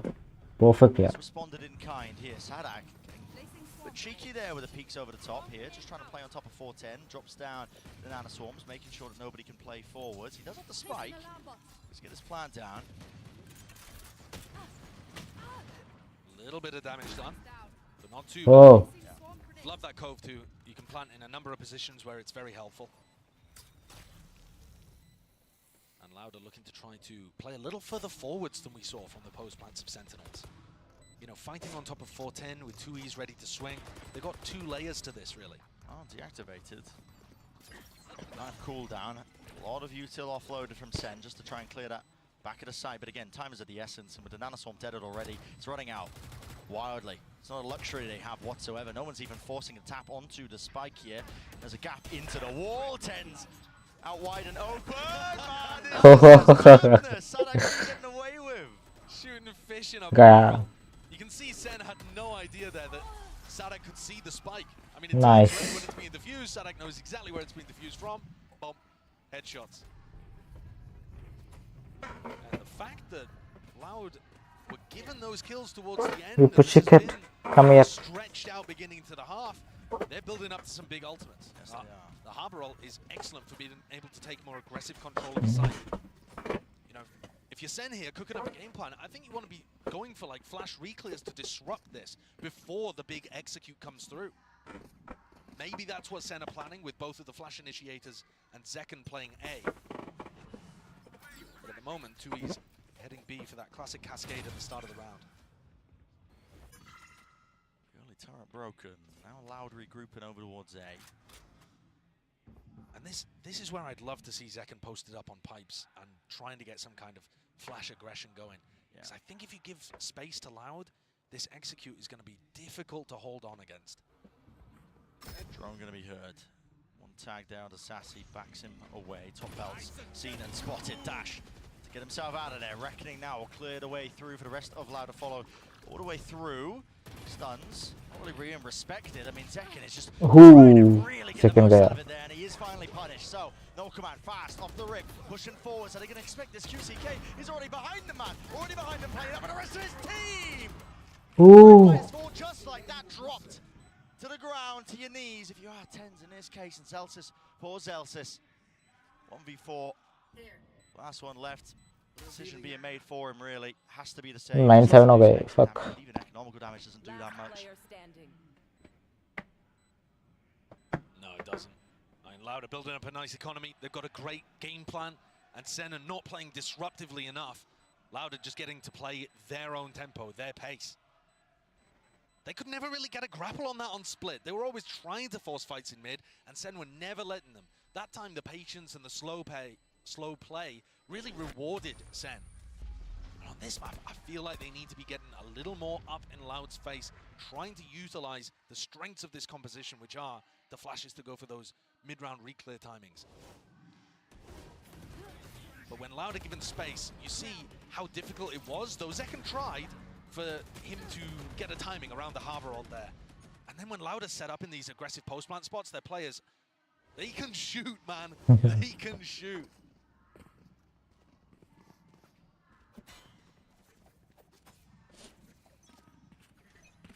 The buy in this round, very similar to round 15. You know, everyone on pistols apart from one player with a rifle. So with the money chunk down, in theory, you're expecting Loud again to just keep stringing these rounds together. The danger starts building. Hello. Through the wall just in case, but Dash to respect it. But the trouble is here, I mean, Loud, you got to think, going to be probably able to get themselves a plan. Only Zekken's seen both times, even though there's a stack here. There's a flash repeat as well with a Dizzy, but the wall in their face as well. It just gives that covering fire for Sadak. Using through, not too sure how that kill was found. Sadak, really sassy with this reposition. Close now, tries to face it. Again, there's just too many numbers to overcome. The advantage is Loud here. I mean, they've just picked them apart. It's methodical in nature. Went off. As I was saying earlier, I mean, it earns them up to a couple of key ultimates. Lockdown now for Sadak to use for the next. Yeah. And sometimes it can be such flowchart Valorant on this map. Yeah. Because if the defenders can't get in a good position to disrupt what you're doing, we saw it from Fnatic when they dominated this map, you know, in times gone by. But the attack side, you have the opportunity to go and take a little bit of space and use big ults like Sadak's lockdown to really give yourself a free post-plant situation. And that's where you need to see Sen fighting a little more for some space. I think this is another round where the same concept applies. 1, 2, 3, 4, 5. Sentinels are going to take a timeout here, and Zekken's already picked up the operator. Still got, you know, time to get rid of it if it doesn't fit the game plan that they want to go towards. Back step आना ही चाहिए यार literally. Posted up in some aggressive areas would be decent, but it's also kind of difficult to go for any mid-round re-aggression with an operator. It's more that you take a line at the start of the round or something like that. It's certainly possible, but you know, there's two key areas if you're thinking from Sentinel's perspective here that Sadak would want to be using the ult. One is over towards B main, and the other is over towards pipes. And so having some setups that could deal with those, might end up being really crucial. Just trying to think one step ahead, right? Yeah, yeah. And of course, you know, Sadak, he's a good enough IGL that coming out of a timeout like this, he might decide not to use an ult play whatsoever from the strat book. And he might just send it with, like, I don't know, 3 players pushing mid or something. You know, really to just try to mess with what Sen are expecting. Right here. So we're going to see Recon deep with the Cascade to try to push away anybody that might be playing aggressive over towards B, and that is where Zeken's got the operator. Look at how hard this is for Zeken to get value with the operator. I mean, these smokes in his face. QCK, he's already pushed up onto the left-hand approach. Yeah. Yeah, it's tough. Yeah, you can't watch everything at once. The Cascade now over towards A might give Zeken the idea that, you know, only the Lurker is here, so he could be a bit more bold with it. I believe Sadak was just caught by the knife. No, I don't think he was actually. So he's going to be able to get this lockdown off. Spike's dropped down in mid. Trying to fake presence here, except the 3 players right behind him is going to feel very real. Still Zeken, will he be dislodged from this forward position? He's the one who's going to be trying to gather this information. Does allowed the gamble? Allowed overcooking this a little? Using the lockdown for the fake when they have the full A site? It's if Zeken really, it's on him because the Loud players are now going to be walking and wading right into that crosshair. Dart forward, misses the shot. Now he has to really just use those smokes to evacuate and escape the ire of Loud. They're already fast onto the approach, but They're back away. They're going back to A. Sadak's like, guys, there's no one here. Look at this guy, look at the position. You practically expect him to be a defender with this spot. 30 seconds Forwards left. though with the smokes. Elsis can't adjust it. Elsis ka, yeah. Snap to it, QCK drops him. And this is real chaos and pandemonium being strewn into the round. You don't expect this. Patience played all the way through. Crash out wide, and then just shooting bullets. It's easy targets all about. Boundless right now for Les. The rest of his crew. 10 seconds left. The free plants. Spike planted. And there's nothing you could do, not with the retake to the operator. Yeah, not unless Zeken's able to get a freebie in a situation like that. It just looks very difficult from Sentinel's perspective for them to get any kind of foothold in a round like this one. So I certainly don't think the round was game planned like that, right? It looked like it was intended to be an A fake that you end up hitting B. But the audible call does Sadak just realized that he had all the space in the world. I can't believe it. I mean, how did he get himself up there? Yeah, I mean, he just wandered in. Top left rafters. He wandered in, takes the rope, jumps onto rafters. Yeah. He's got a great spot. But also, Sen unaware that a lurker could have taken that positioning, right? Tens walks through, Sassy's using Thrash. They don't think about, are they ending A here because there's a lurker giving them that info? Just let them try to catch me. And Loud, they are pulling away. Looking better here on 30 Icebox. seconds left. Which is really good to see because Split was unbelievably one-sided. But of course, you've got to look and frame this in context. This is probably the second worst map that Sen have in their pool. Yeah, they don't have many of them, do they? No. Through the cracks here. So, you know, for them to still be keeping it somewhat competitive. Not bad. Hi. Hi, Sana. Welcome to stream. My God, 12 minutes, 12 seconds. Ke Easy now for Sentinels. They've had to really be forced into a Are cautious yaar. round. The 2 guns Sorry. saved, so it's just Guardians online. Or at least for Zelsis. Presence now towards it. One more earn towards the Reckoning. This is where Zeken was positioned in the previous round. He's got the operator over on A. Clear. Just with the dizzy, there's really nothing else behind it. No flash re-clear. Just the one bit of util, and it was broken almost immediately with the slow down approach, John. Yeah, at least they're trying to find the timings to go for that kind of thing, but just throwing the single dizzy, it doesn't have the same impact. It's worse than a single flash from the KO, honestly. And Louder just keeping all of this presence over towards B, and Zeken is still worried about a lurker on A. There's that prior conditioning here with 40 seconds left. Plant's gonna have to go down at some point. Drone. Throwing the nade lineup so that they can still fight with the nade. Hello, pop flash play, Tens. He's still alive here, got his one, but 2 years also returned with the fire now. Feeling the heat, feeling the emphasis that he needs to make a play here. That's why he's going wide, dodge. Side there, away from the shutdown. Mosh pit, dissuading it, pushing back this one, but he doesn't expect the player above him. And around the back. Oh! Ooh. What an adjustment! Flicks to the side, luckily 2 years still there, not a reckoning. Drop down with only 12 seconds left, there's no plan on line and stun. Here, up and away, updraft all round. Sassy, awesome, yeah. Grasp it in the midst of all of that. That's wild.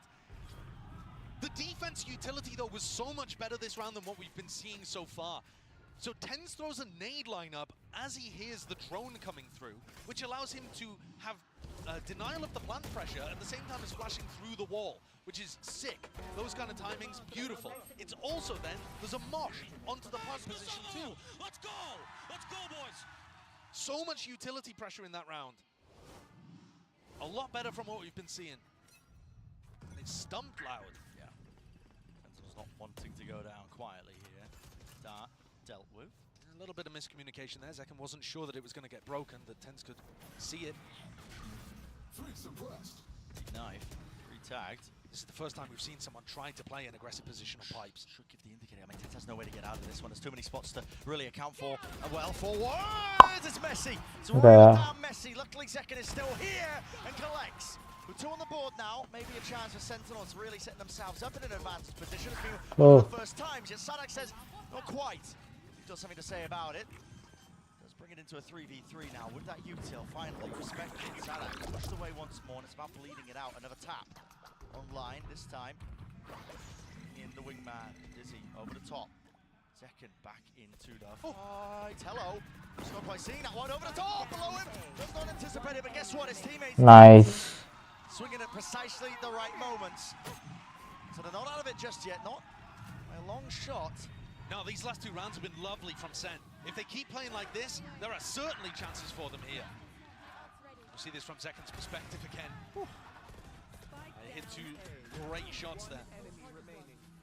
But also, the defensive utility is lovely. They're throwing great util to stop the plant going down, and then they're finding a timing to then flash and pop back out to re-fight Loud. When Loud don't really have utility available. Sadak anticipated it, fell back, but they didn't win the duels. This is aggressive. Yeah, time to show some disrespect, and he does get the value from it. Sadak playing that spot way more aggressively than Celsius was too, offering himself up as a pick. Kawanzin gets ult online. Can they cook some kind of play based off the Hunter's Fury? I think it's going to be difficult, especially when Tens is holding knife for anything like that. For Loud, I mean, you can feel they're trying to bait out these aggressive reclears. Yep. Just why, you know, the pump fake, waiting, throwing out a high tide, seeing if they flash through the wall and try and fight through it, but... Yeah, you've got to make the timings as difficult as possible for Sen to find them. 1 second. So much exposed. To watch. I mean, you've seen it. You've seen it. He is exposed, though. You are right. Many chances for him to be swung from a multitude of angles. It's all about the reactions. Now, yes, he still has a dash, but it's not active. Here he goes. Dart. To cover himself, his own footsteps there away from it. Over the re-swing now across. He saws him over the road, but he couldn't adjust the aim in time. Celsius spamming and spraying and a bit of praying. Let's get the job done there with the removal onto 2 years. Kawanzin, though, will not be pushed back and away. And QCK is his time to come The second went off. Over the top of rafters. Risks necessary in this spot, especially when you're a player down. The Pit invested in a 3v4 here. That's dirty. It does cover the spike. Yeah, look at that. Stretches all the way over towards it, and he still has 2 snake bites as well. That will put the time pressure now onto Sentinels. This could be the 12th round for Loud. It's about how they navigate it. It's about how they sail through. A tap forwards now. What is the next wave of things? QCK traded. Now sticking though, already there. That's going to be the wingman, putting that pressure onto a Hunter's Fury. Skipping a hop over to the top. And well, it's just been stuck in the middle of all of it. That's incredible. Dude, Wingman does not take additional damage from the Pit being there, and they just assumed that it did. They didn't deal with Wingman the entire time. When you're dealing with a player, the combination of Pit and the vulnerable is just devastating. You can do nothing about that. But the Wingman, he doesn't care about it. He is no man, he does not care. Bro, Sliggy losing his mind. Nice! Oh my goodness. Keep guns. Off back rafter if you can get it. Actually, no, it's not. Calm and collected though, we're straight back into things here, but Sen rattling off the rounds now, really making it almost even here. One step away from 11 to 11. And yeah, Sen's ult bank is just huge. They found so much more value out of being able to hide the plant and then getting off a good retake there. Perhaps with a little bit of involved too, but they got themselves a player advantage beforehand anyway. Zekan's been spotted. What does that do to Sadak's calling here? Try and speed it up, or do you want to go in a different direction? Loud still leading here. Didn't use his dash again. Important to know that one because now as that U2 goes flying, still he's looking for the shot, can't adjust it. Time still just sees the shoulder, but has to finally back away. Doesn't want to get punished for that one with the count to spam a tap from Sadak. Get himself into the cove, locked down. Love that. Early timing on the lockdown stops Loud from setting up to break it. And it's also not positioned over towards screens. Yes, it doesn't go as deep, but Zelsis is going to make sure that there aren't people playing these aggressive post-plant positions. Throws them out and away. They deal with the util, and how do they deal with these players? Zekan just wants to take up the straight up fight, attack. Baiting it out now, nade, a bit short and shy off the mark there. Still damage is being done to a multitude of players. Only 3 left standing for Loud, but again, anyone could win it. You just have to just rely on a bit of that RNG. Zek, tens, pushing with the operator. Sadak still stands, have on it, they're no habit. Still, John has got to stick it now. And a tap with the rifle. OP bhai. Praying from 2 years. OP comeback. Barely there with 2 seconds just over. They look in control, though, of these retake situations, which is something that we weren't seeing from them in those spree of 4 rounds between 15 and 18 that Loud got online. The lockdown is so nice from Zelsis.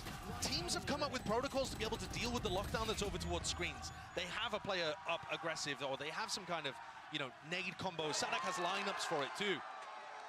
But throwing that out in a different position over towards heaven, and yeah, it's not optimized, but it's not going to get broken. You know they're not on aggressive positions, so you can start the retake proper. We've seen round 19-20, Sentinels won by dragging the clock down and putting a lot of pressure on the plant itself and put Loud in a tough spot. Now they've also demonstrated in round 21 and 22 that their retakes can look really good as well, especially when it's held with ultimates. This is now anybody's game. It felt like it was Loud's completely until this streak of 4. Can't count Sen out. No, you can't. We were singing the praises of Louder there. International experience, adjusted on the big stage.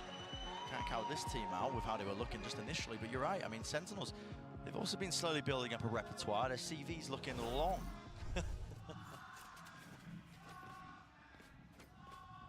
To a team like Loud, 11 to 11.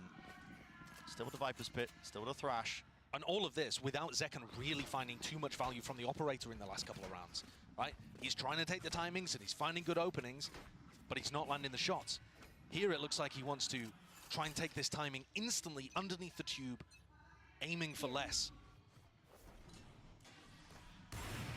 Drops down, only sees the turret. Missed the turret, actually. Yeah. Drone utilized by Loud though. It's going to be pushing up and taking this space with a lockdown. Feels like a B hit. Should be a B hit. Second. Where are you going? Where are you going? With 4 seconds left, is this being held for? Yes. Look at that awareness. Jump spot, jiggle peek. Holy! Updraft dash, but he cannot escape it. Sadak was hot on the heels. Set to punish it. What the fuck is doing here, Second? Doesn't really spot anything at all. In fact, no detainments because QCK again lurking up through, spots it out with a nano swarms broken, both of them. Celsius has the timing to try to disrupt this. But Les gets dropped. So now it's going to be a 4v4. Backside gained. Plan for Sadak. Not going to be pushed away this time. Moshpit just a little bit too delayed and late. This is going to be setting themselves up potentially in a favored. Perfect lineups here. Take a Sentinels. Jump spot, just seeing, but he does back away. So now with the alarm bot, a bit of spam, a bit of spray. Spot flash play. Tens, man! He's taking it to him. So had the knife out, wasn't expecting that follow-up, especially with 2 years there. But what can he really do in this spot? V3. Have to find one of the fights, and Zelsis isn't keen on giving him it. Now Sassy sticking, half already.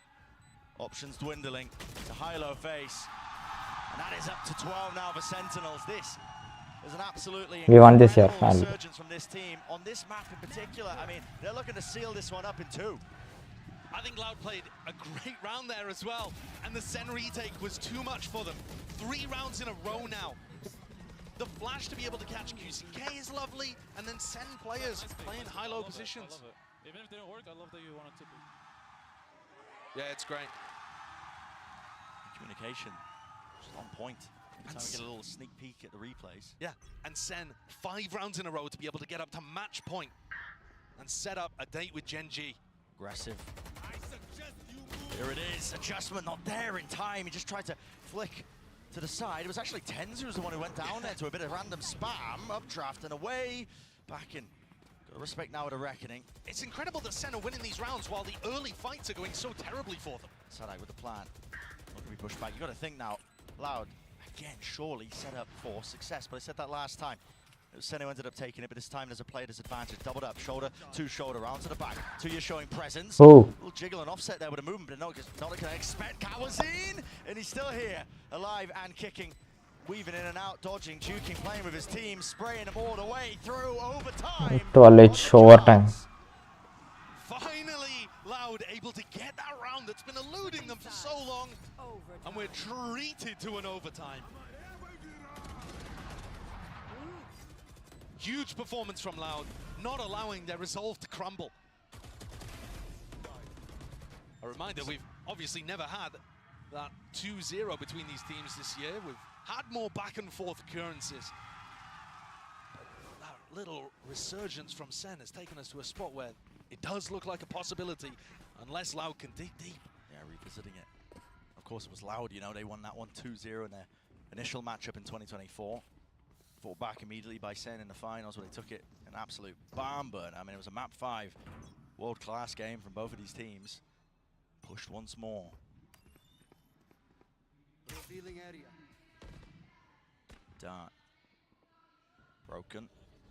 QCK forwards position as the sides are switched around. We know he's been getting aggressive. The question is, Sen gonna pushed away from this now to Dizzy.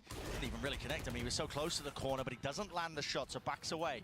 Showing presence there with the operator. He wants a second go at things. Sassy, not expecting it. The rest allowed, backing him up still. It's sprayed and messy. It's all over the bloody place. 2 left to stand here from Sentinels. 2 vs 3. For John and Celsius to recover. Do they know that everybody is here? I'm not sure they've seen Sadak. John, though, picking up that ult orb, 1 away from getting a pit online. If there was an ult that could turn this round, it would be that one. They've got to be concerned about the wall. Les can drop it at any point to try to set up the double face. Doubled up side by side, top rafters, 2 years. Important one to win was Elsis dropping. John QT sends the nade, flying, the molly there. Just can't quite land the kill. He now has Slippery. Pit. He does have the pit, but does he choose to offload it? Of course he does, it's OT. And now drops it down. Evacuating the one angle, but over the top of the ropes. OP यार, OP खेल रहा है यार Loud तो. I didn't expect this. John was thinking about just slipping away. But Loud, after getting that recovery in round 24, now put themselves up to map point. QCK going for the force buy. The glass cannon operator ended up getting some of that value. You can see John looks gutted. He wasn't able to pull that one off. So we're going into it. Sen kept at 12. यार इसके हाथ में राम है भाई. Same thing. The glass cannon. They have not found success with this particularly. But they've been winning anyway. A lot of those defensive rounds towards the end. I know Loud. They set their sights over towards B. Ah, it's no way. The spam. Very close. Tagging him up, draft over the top. गया हर बार ऐसे मर रहे क्या? More where that came from. So the rest of his team, this is it. Set up for success. Set up for map 3. And you got to think it. It's inevitable on top of the ropes. How is he accurate there? Running and gunning, but Tens. Shit, Tens गया. Match तो गया भाई. It's a fairy tale moment for second. It will have to be. And he doesn't expect it. They're up there. So Loud तो second round जीत गई. We are going all the way. It deserves a map 3 this series. But for a moment, I thought Sen were going to clean it out in 2. The comeback there was difficult for Loud to deal with, but they found the adjustment in the final moment. Huge from Sadak and the rest of the crew. And I think QCK played a blinder of the game there on Jet, putting the doubters to bed. Absolutely. I mean, Set map up for a 3, good one. It is set up for a good one. Sunset will be the decider, and what a map to end on for both of these teams. It's bound to be magical, so do not go anywhere.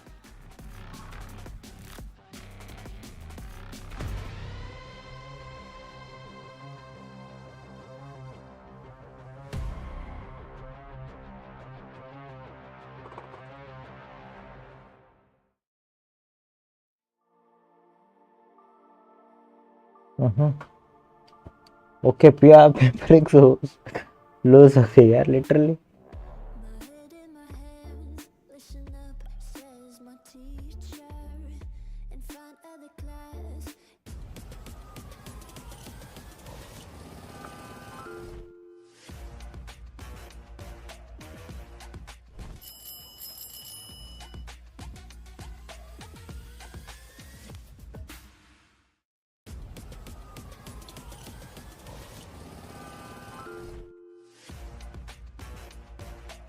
कितना होता है यार airport?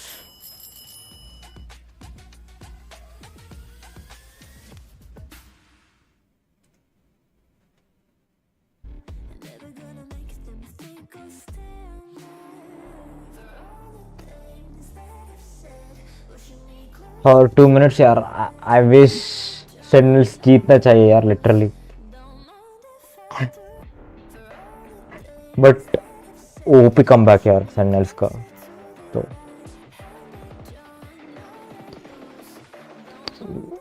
every day 9 o'clock like 3 o'clock से start करेंगे यार streaming भी. और don't forget to like and share and subscribe यार.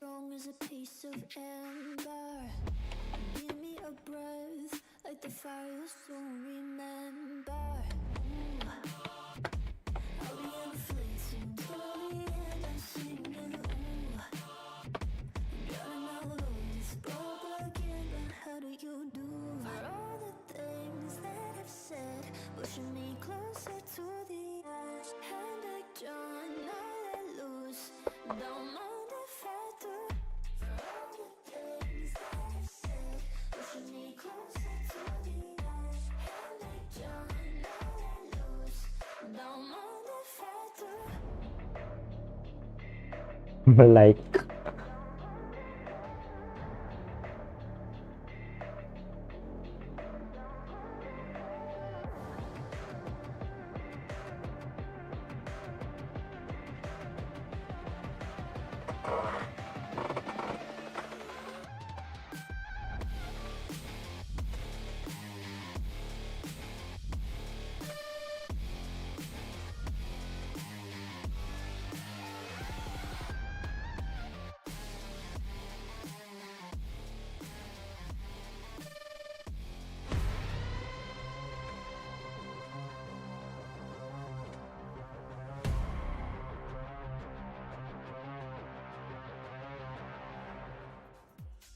what a response that was from Loud. They take things equal, which means we will go the distance and see map 3. I'm your host, Insaan. I'm back here with Mimi and HUUUUUUU. Did we maybe believe a little bit the comeback was real?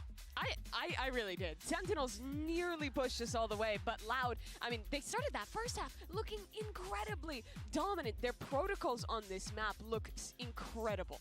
I mean, to be honest, it looked like two different teams. Obviously, Loud being the headliner here, a massive swing back into Icebox, but a couple of concerning rounds there from Sentinels, considering what we've seen them really dial into on Split. But they started being defined by Loud's retakes on the defense, and that's where this team absolutely thrives. I think, in particular, the way that they're setting up to play these retakes on that B site were really impressive. Here's a few of these rounds to take a look at, right? This team just having, I feel like, really good synergy on when they're bouncing between these pieces of of utility, right? It's that first stage coming in with the dart, clearing back sight, and then they're really leveraging this harbor utility to set up cover for the planner and fight deep in these post plants and force Sentinels to lose, even when they have a comp that's built to win these post plants with a ton of mollies.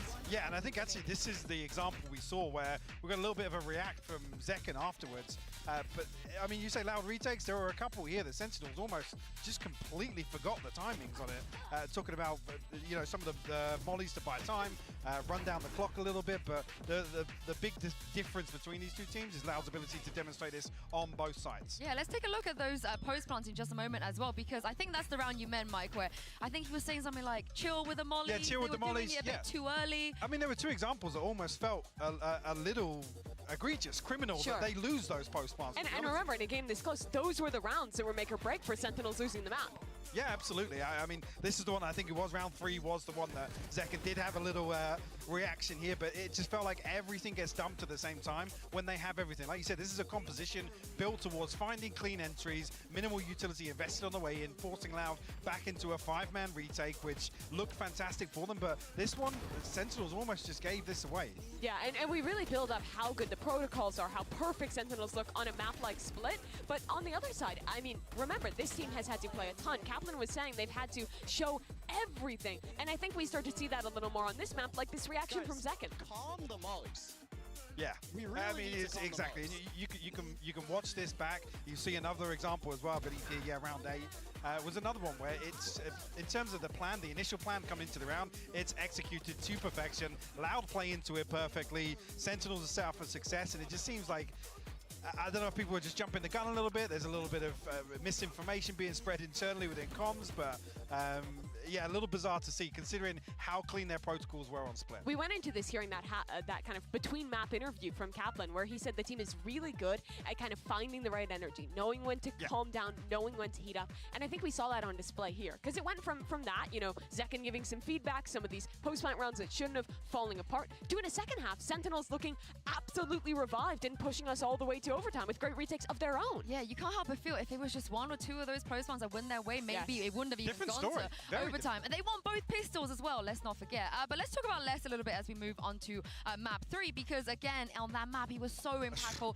so crucial to keep them in. Les, oh my god, KD 2.3 usually the superstar on Icebox, and another one, add this one to the collection, because just individually this headshot 3.1.8 again, in the right place, the right time, and he delivers. Back against the wall, it could be a 1v3, he could be solo anchoring sites, he's just constantly delivering for Loud. Yeah, that's the thing that really stuck with me, right? How good he is at getting a kill as anchor and always getting away. Yeah. It's insane how much just survivability the man has, especially when he's holding down towards that B side. He's always getting a frag, falling back, and then using his mollies really tactically to be able to set his teammates up when they're playing into these retake rounds. He's such a star, and he implements into the team perfectly. Yeah, well, let's talk about Sunset real quick, because these are the agents selects for them. I mean, but well, back to the default, basically rerun of the grand finals, to be honest. But obviously you're going to see this is the map. Obviously the Phoenix come out once again.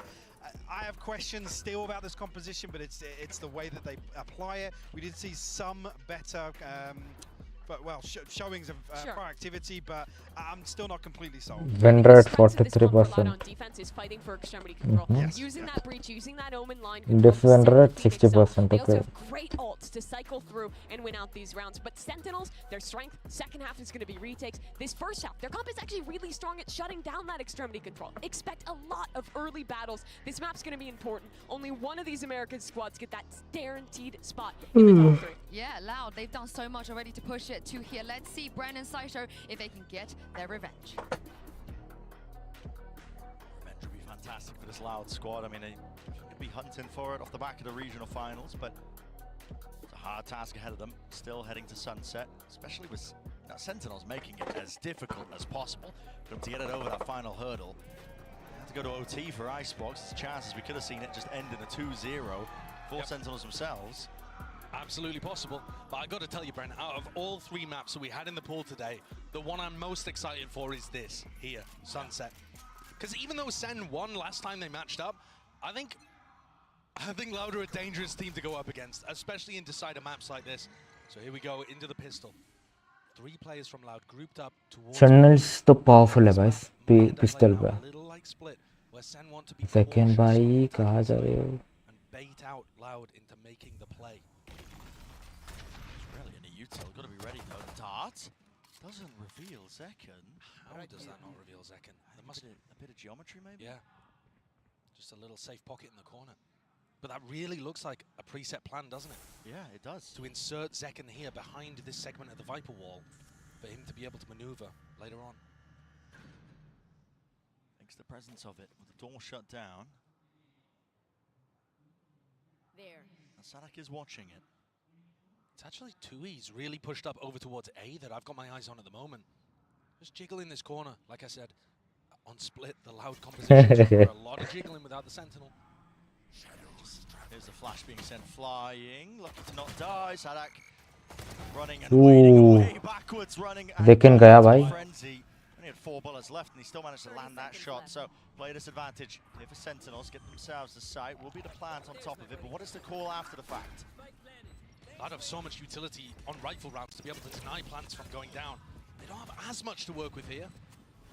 Barely missing. Flash pushing him away there. Paranoia was bad. He'd still face it with the guns. Now Sadak's all the way behind him. Dizzy, tap onto it. It's going to be alerting the attention of these Sentinels players back and around, but they have so much to deal with now. The push and the pull. Oh, nice. Loud को जीत गए point. Well handled there on the pistol for Loud.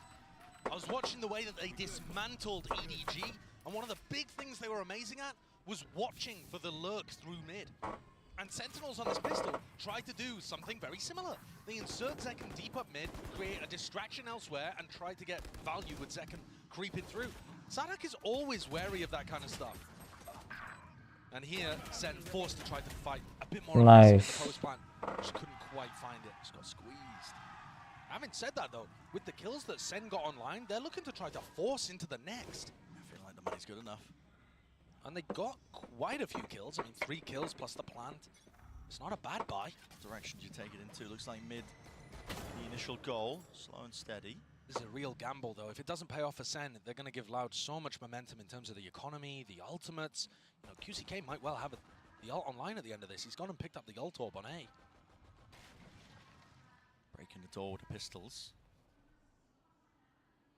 Trying to avoid notifying Loud that they have forced up into this. Dizzy wide with the flash. It's all connected together. QCK has to respect that one, just backing for now. Drone doesn't clear It didn't clear Zekken again. This spot is such a blind spot in the way that Loud are playing mid. That's wild. Professional. Chances for Zekken to just again creep his way in there. But like I'm saying, Bren, EDG tried this kind of setup where, you know, they cause the distraction and get a lurk. And Sadak or Kawanzi just shut it down every time. 40 seconds, barely. Just drifting away here. Boombot. Use the flash, all in conjunction. Now to Dizzy, all the way through market. Nothing to really stand their ground, but Lex is still going to try and do it otherwise. ADS firing them down as well. The bullet tag's just slowing them ever so slightly. Enough for Sadak to get that one, but a plan. Now down here for Sen, no pushback from it, so they can start to play this post plan, but do they really want to do this? Just with the stingers. It's like an awkward one to try and play into, especially when Kawazin has almost all of his util. A few more seconds left, and he will have the fault line, but there it is. Sends out the Aftershock, out wide, forces Celtics, no kill. Paranoia used in response to this one, and a second flash sets them back up, but a deep smoke after really forcing Loud to push forwards into this one. A tap onto it again. Stunned up inside the smoke, damage done. Kawazin still lives on 21 health. Diffusing now, Sadak onto half. Has to be dealt with, has to be brought down. Sticking Defuse is superb यार. Loud तो इतना अच्छा खेल रहा है. Nice. Sadak's on the defuse. He got headshot by a stinger and he just tanked it. Yeah. Awesome खेल रहा है यार. Loud. Look at this. You see the stars sprinkling up around his head. He's got full confidence in the rest of the team. It is so difficult to cover the diffuser in that situation when there's a flank coming from market and TenZ throws that smoke. You just kind of get stuck inside of it. But wow, Loud now, having navigated that round and all the danger it posed, are going to be set up quite nicely at the beginning of this. Doesn't really matter about Divide too much. 2 players spotted from the cam. Fast is the call here for Sentinels. Looking for a couple of kills, but out wide. Sassy गया. Oh my god, TenZ गया. Fuck. Celsius भी गया. Second गया और remaining is John. out online, which he already does. I mean, John is nice. John's just looking to do what damage he can. Okay, guys. इतना अच्छा खेल रहा है यार literally. It's difficult to assess in hindsight because we're only seeing it having failed, but really there was a lot of danger there in round 2. There were possibilities for them. Yeah, you think if it works out, listen, Sen got on the other foot when it comes to the ult cycle. Start building them up ahead of them. They have the economy on their side, but simply not the reality we live in, though. And that's the first time that Sen have gone down early in a half. Remember, they won the pistols every other time across and Icebox. Even मुझको भी ज़्यादा doubt है भाई. हर बार हर pistol भी जीता था Sentinels. पर पहली बार ऐसे हो गए.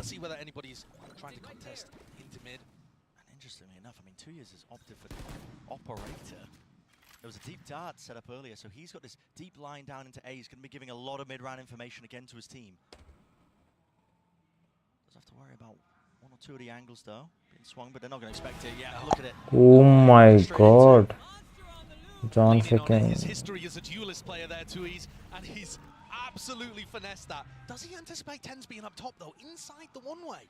Maybe a punish in sight here. 2 players left. Will the smoke fade in time? This waiting is bizarre. for it. It is bizarre. It's a flash. Repeat now out wide. Nice. He was leaping across. Paranoia. Tap from Tens with the move. Ooh, reload आ गया यार. Same feeling here whenever I play with it. What the fuck?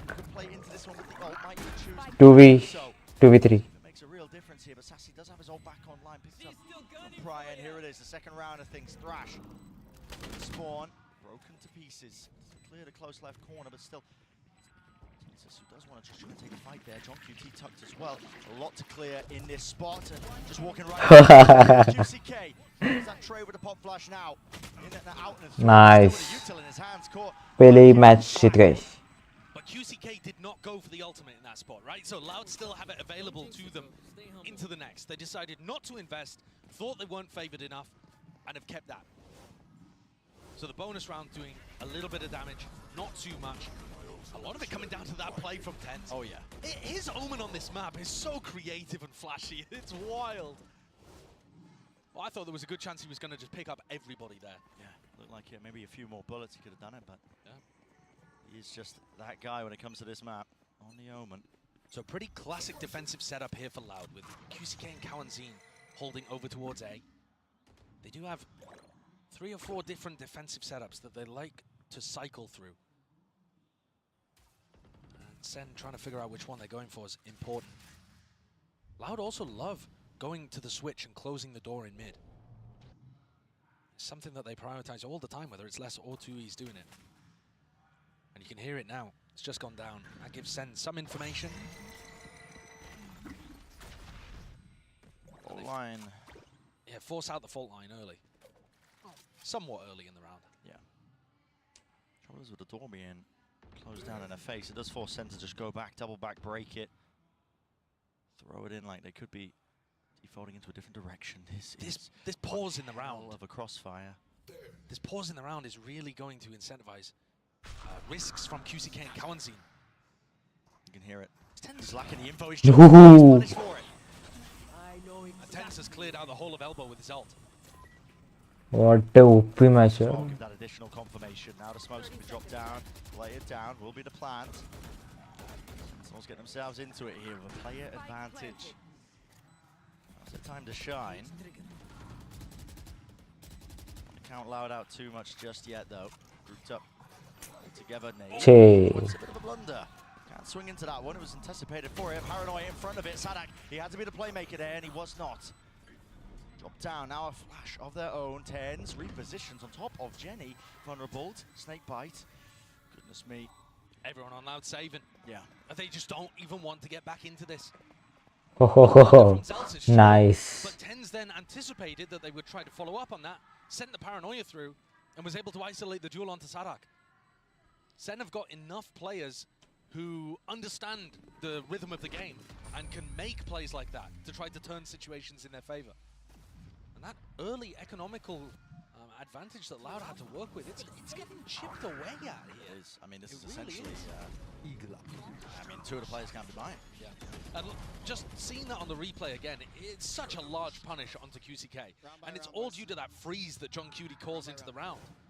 They force out the fault line, and then they freeze everybody, group up A main, and look to try to punish the info peak. It's so similar to how they were approaching their split attack side with the real slow, patient game. At some point, Loud need info on defense. That's when the punishes come through. Different combination with a Yuto being used. This time Dizzy up in the air, flash through into elbow. And it's all fake presence. As Sentinels quickly, after going for their default utility, group up on B. They shouldn't be too worried about B main with the door being closed. I'll be looking for an orb on Zelsis. Or online, we'll be able to go for the B pop. Or not. Just avoiding it. It's not as important against the Cyclist comp. Yeah. It's true. Now the nades and flashes do go flying though with a satchel play. Sets up second deep into the angle. Decay damage kicking in, almost getting brought down himself. He's on 60 health. He's going to be a thorn in their side though when this retake starts to come online for Loud. Yeah, he's very isolated. Very isolated. Smoke to play in. Wants to try and get OP boy. Second went off. From mid, but already it's traded equally. The timing actually here from John looks fairly good. Yeah, he has to potentially get a move on, but it's up to the rest of his team, I think, to dissuade and push it back. Yeah, Paranoid's there, and he does catch it. QCK. Nice. John the backstab. No longer. Deep cam round the back. Louder left, really scrambling, looking for options, and they've decided to take the fight. Force him down. Get out of here. Still no tap on Twitter. Pressure's mounting. Incredibly so. 2 years facing with all the kills.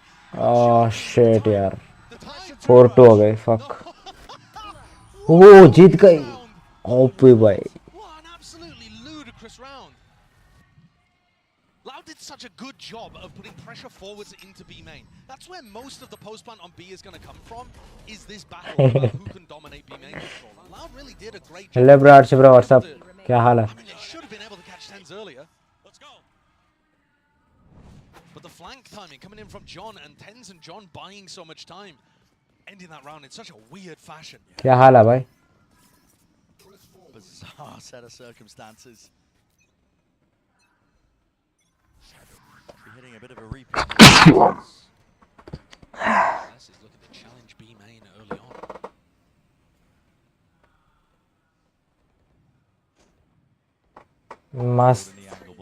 मस्त आप बताओ. Let's go. Ooh. What is that? Just pre-aiming. OP boy. So tight to the angle there. Very confident too. Necessary kill for him. He's not having a great start to this map, but let's get back onto the board with that one at least. Kawanzin went and took the ult orb over towards A, so he now has the Rolling Thunder online. Second. There's an initial tap, but now going to be sticking it for the plant. Does have his ult online now for it. Here's the Rolling Thunder. Back into them. Showstopper to use. There's a bit of a reaction into this one. And second, his whole goal is to really slow this one down. TP dodging out of the way. On top of the box, they're going to expect this one to drone. We'll see it. Tags him up. So eventually, Tens will be spotted into this one and done spot. And QCK through the wall, favored for it. That's the wall bang angle on top of it now. It's an interesting fight to be taken. Nice. QT turns it into a 2 versus 2. 2 tagged up by the knife, but just a tap. Onto the head, spots it now, Zelsis. So much more in this position, Sadak. Feeling frantic in OP boy, fuck. I don't know, did he get onto it in time? It's so close! Oh, छी यार. जीतने वाला match हार गए यार. थोड़ा अच्छे से खेल सकता था भाई. And despite John's best efforts, But मस्त है भाई. win that one in the 1v1. A little bit more patience from Zelsis would have done it. Oh, gonna be kicking himself. You can't offer Loud opportunities like that. You can see Sadak wasn't even sure. Oh my. With how tightly contested these rounds 4v3. The economy's taking a bit of a tumble. Weird dodgy buys across the board. Kawanzin and QCK dominate A main to start this round out. That allows them to build up towards the Phoenix zone. Second and tens are looking to try to explore mid again. They haven't done this in a while. Hello, ult to try and fake the presence over towards A, maybe even pincer some of these players. And yeah, they're just barreling all the way through into mid as a nade. Oh my god. Celtics still here. JunQT though, they're just trying to dominate this one. Just one singular position. They do control A main. It's throwing a bit of chaos into the mix. In through the back of the side, just spots the elbow. Just spots the elbow and tens. Oh. Didn't know. ऊपर गया भाई दोनों. Coming from Sassy. Last one left. सासी भाई कुछ ना कुछ करना पड़ेगा तू. Backs out 50 seconds in the round. It always gets me listening to the Brazilian fans chanting against Sassy. It just seems so wrong. He's in a very difficult situation. 9 bullets, didn't opt to reload, didn't want to give away any sound cues. If he finds a timing to separate individuals, maybe he could get something done. He doesn't have to be anywhere near the plant. Everyone on Loud is so grouped. They're going to make mistakes. They don't think he's there on the angle in time. He's caught himself into the 1 versus 2. Also online here for Saturday, but he doesn't really find a time to use it, but the dart reveals all. Sassy has to pull off an absolute miracle. OP bhai. Down, backing away. Now, wide. OP bhai. Literally, I didn't even expect this from Sassy. Performance against the former team. Silence in the Brazilian crowd.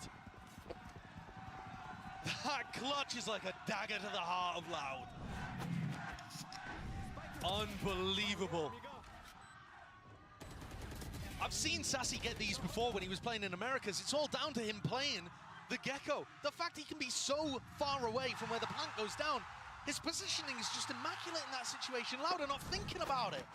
Sassy as a player, we needed to see a big step up. He was Norden 6 when it comes to those first kills to first deaths last map. Wasn't having a good game. Pre-fire with a knife, less lucky. Relatively unscathed, all things considered there. Just backing away from the rifle. Being rained down. Massive rain. Still left reeling himself. Flash, clearance, snakebite to respond. And Loud are going exploring through mid. If Sen back off here, thinking that it's a B stack because of all of that utility in their face, they may end up running into danger. John's watching it, and they do still have a trip there. But in terms of anticipating 4 players, tens. Cleared. Ooh. Crossfire. Set up forward of no theft. Everybody scattered to the winds. Loud realize it. Okay, we've been found out. Got to back away now and just try and flood back into this. Do some economic damage. So, util flying forwards. Planted. Not enough to push away the plan though. So still, spike down and out. Shit. Oh, Juicy K. Second gaya. No turn on the fire. He's still alive here. और match in favour में है. Shouldn't be dangerous, but when the Loud players hit shots, just never know. Tap. Ooh. Rattling their heads now. Already 2 taken, stricken off the list. Thrash has to be used. He popped the ult.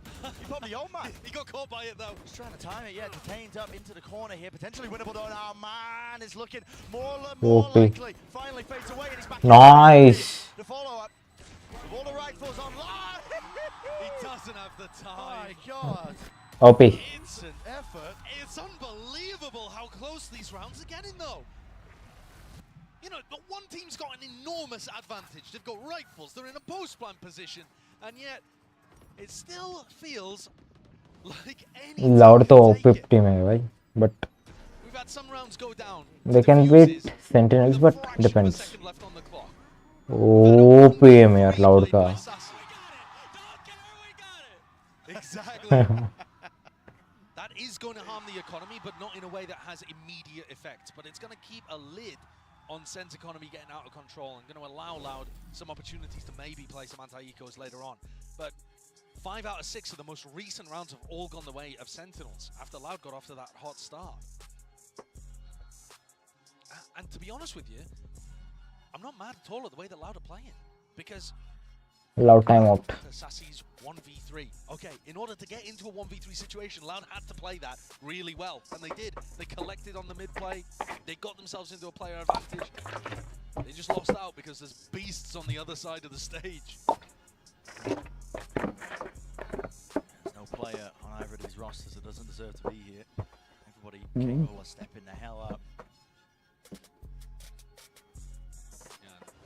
Speaking about that, when you look at the scoreboard, QCK is the player in position to do the most of that. It's less actually who we haven't seen as much from. Usually, we're expecting less to just be hyper consistent, finding his moments to have value, even though he's playing the Viper. With this composition, he does end up being pretty stuck over towards B. And Sen have been playing so grouped up, he hasn't really found those opportunities. Different defensive setup, though, again, being run here from Loud, as Kawanzin and QCK move their way over the B. Just calling up on the back of it. Now 2 years. This time, standing strong, just trying to brave the onslaught as well. Russia players now ready to push him back and away. Zels is getting the ult online, can counter Sadak. You can see Sadak getting set up to go for the ult. Oh, they just rip it anyway. Okay. Send it out wide. Smoke's not even propped up yet. Zekken in position, breaking. This for the dart. Now a plant. What's the next layer of this one? Sentinels. Do they have anything cooked up to try and fight this one further? Normally, Loud are going to throw in a lot of utility early for plant denial. Hunter's Fury. Molly's going to be used towards the back of the site. Hunter's Fury. There's the connection. Second falls. Couple of beams of that one, but still not being dislodged from these positions. Tent up top.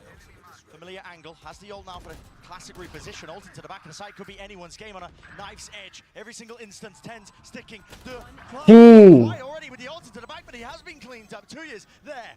It's a 1v2. Taps it.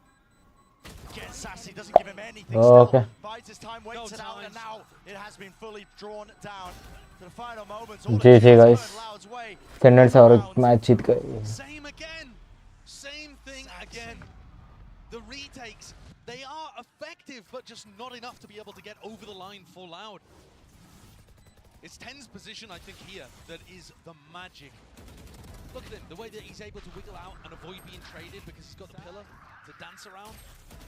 It looks lovely. The way the center setting up these post plants is dealing with a lot of what Loud are going for. And when you saw Loud demolish EDG here, one of the things they were doing on their A retakes was throwing in a lot of plant denial, making it uncomfortable for EDG to get into good post plant spots. Well, they can't do that when Zelsis is ulting them. Shadows traveling. Possible. Util cut away. All these close rounds just going down straight to the wire. Again, economy. It's not good. No. And how many times have we said that? It's just been a running theme. Normally, because Sen get out to such a hot start in every half, this time, they actually have to grind their way back into ecoing Loud. And off the back of a 1v3 from Sassy, too. Ridiculous recovery.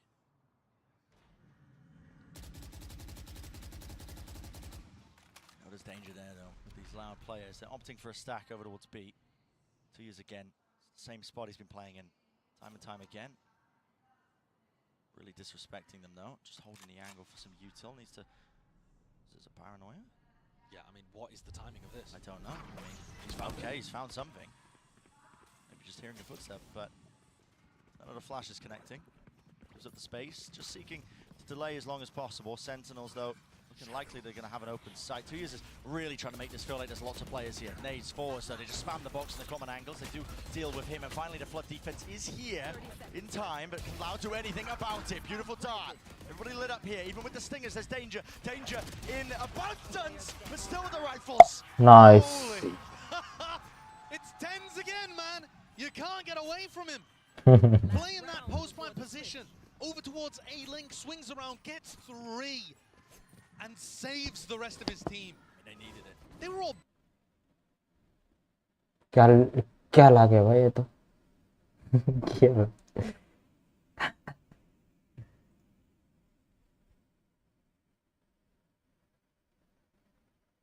मेरा लागे या WhatsApp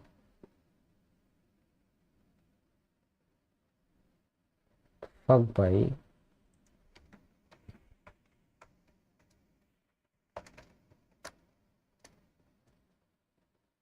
okay मेरा गया internet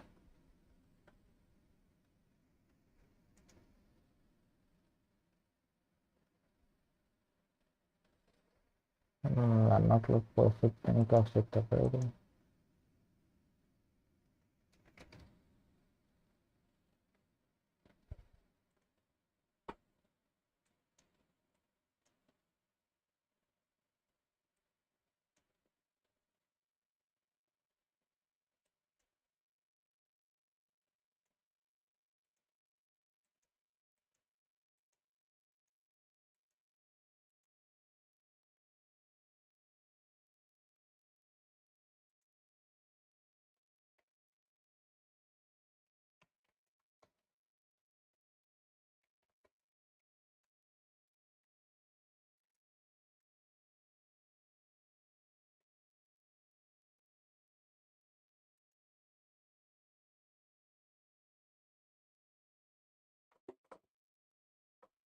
dislodged from this spot. There's a Phoenix flash in his face, though. Won't be punished and dropped down. Paranoia now. TP, phone line, everything. The kitchen sink being tossed and turned and chucked at them.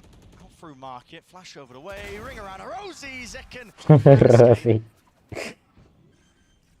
So now we get to see Loud in a post plan. We saw a lot of it from Sen. Here it comes. Paranoia, yeah. Thrash as well. It's all being laid out on top of one another. Fast. Cover play. Shock into the corner was utilized a little bit earlier, but everybody tucked into main. Do have the orb for this one. Actually some mollies as well. We're going to see how the util just reigns supreme into it. Dizzy over the top.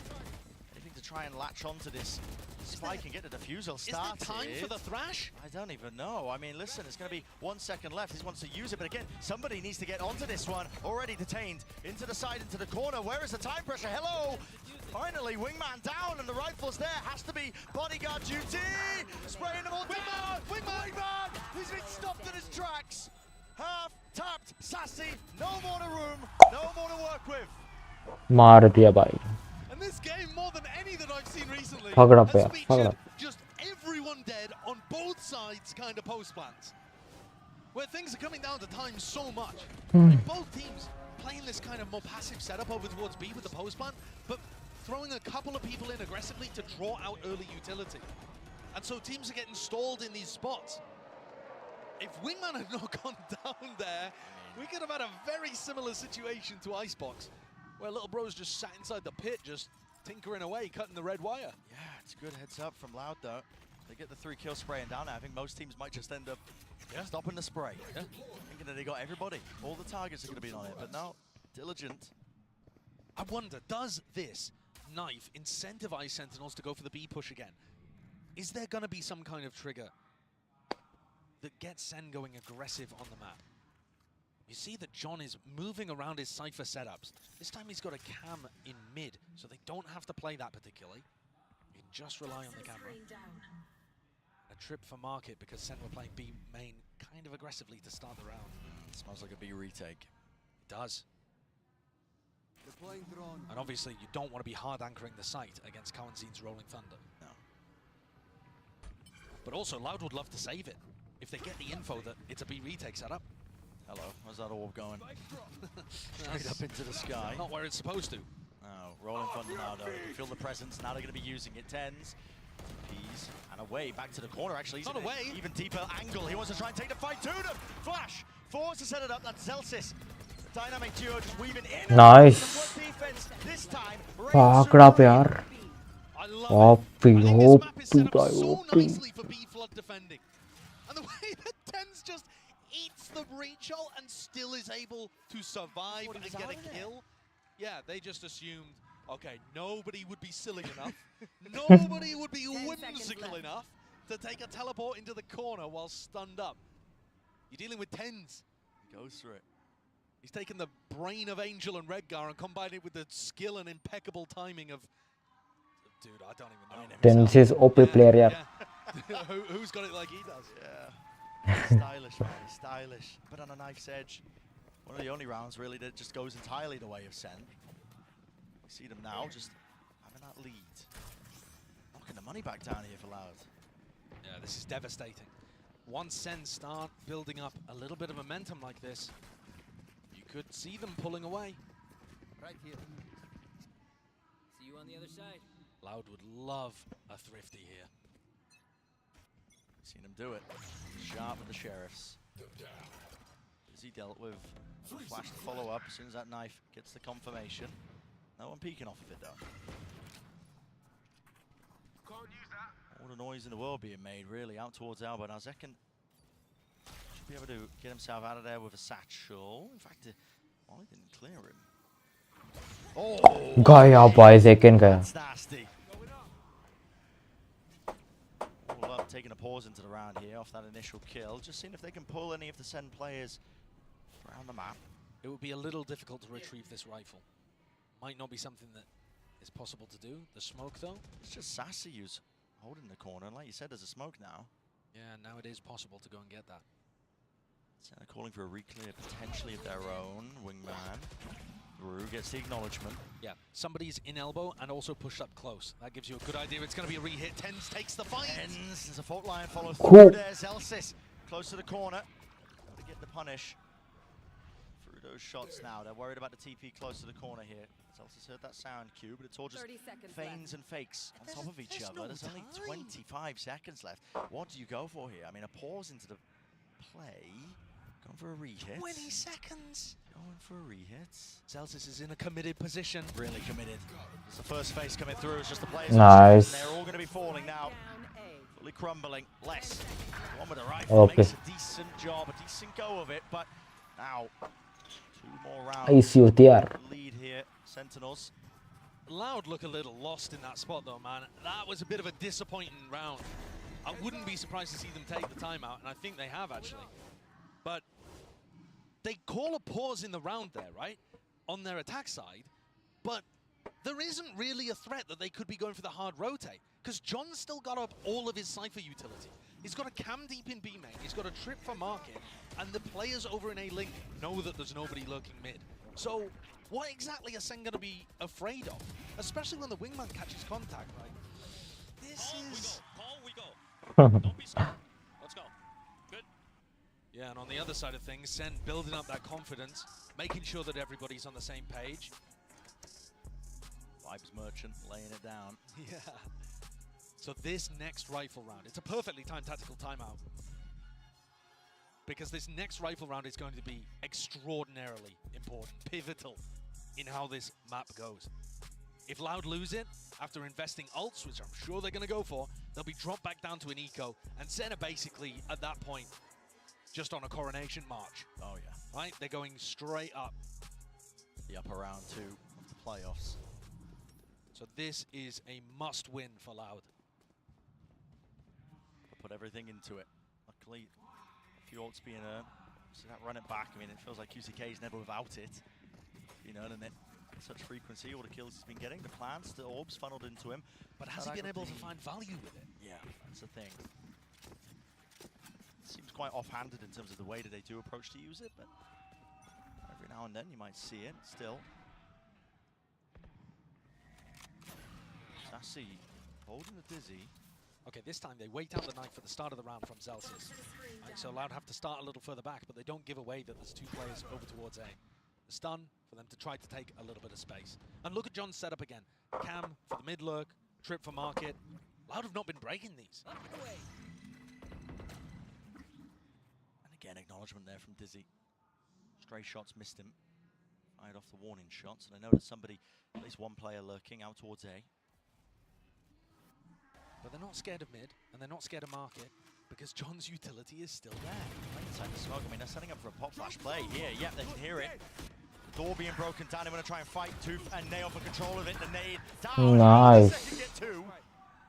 That is ridiculous. Delicious and sassy. Got his own spot there. Driving. And it goes down to a 3v3 in a really weird fashion. Sen have Okay, they are going A. to the B side of the map. Nice. I've actually managed to find an opening here to go for a post plan. 30 seconds left. The smoke was in the way at the top section. और cipher का plans कुछ भी नहीं है. Already be just close with the rocket, but no, has to respect it, wondering if they could be lurking in that potential avenue. So a free plant here. Loud. And some players in potential positions to play a nice post plan too. You don't have to be worried about the initiator utility from Sen, which is the main part of it. Full empty. Obviously, there's still danger with the paranoia, with the showstopper. Loud get info that there's nobody on the flank. Yeah, exactly, with that dart.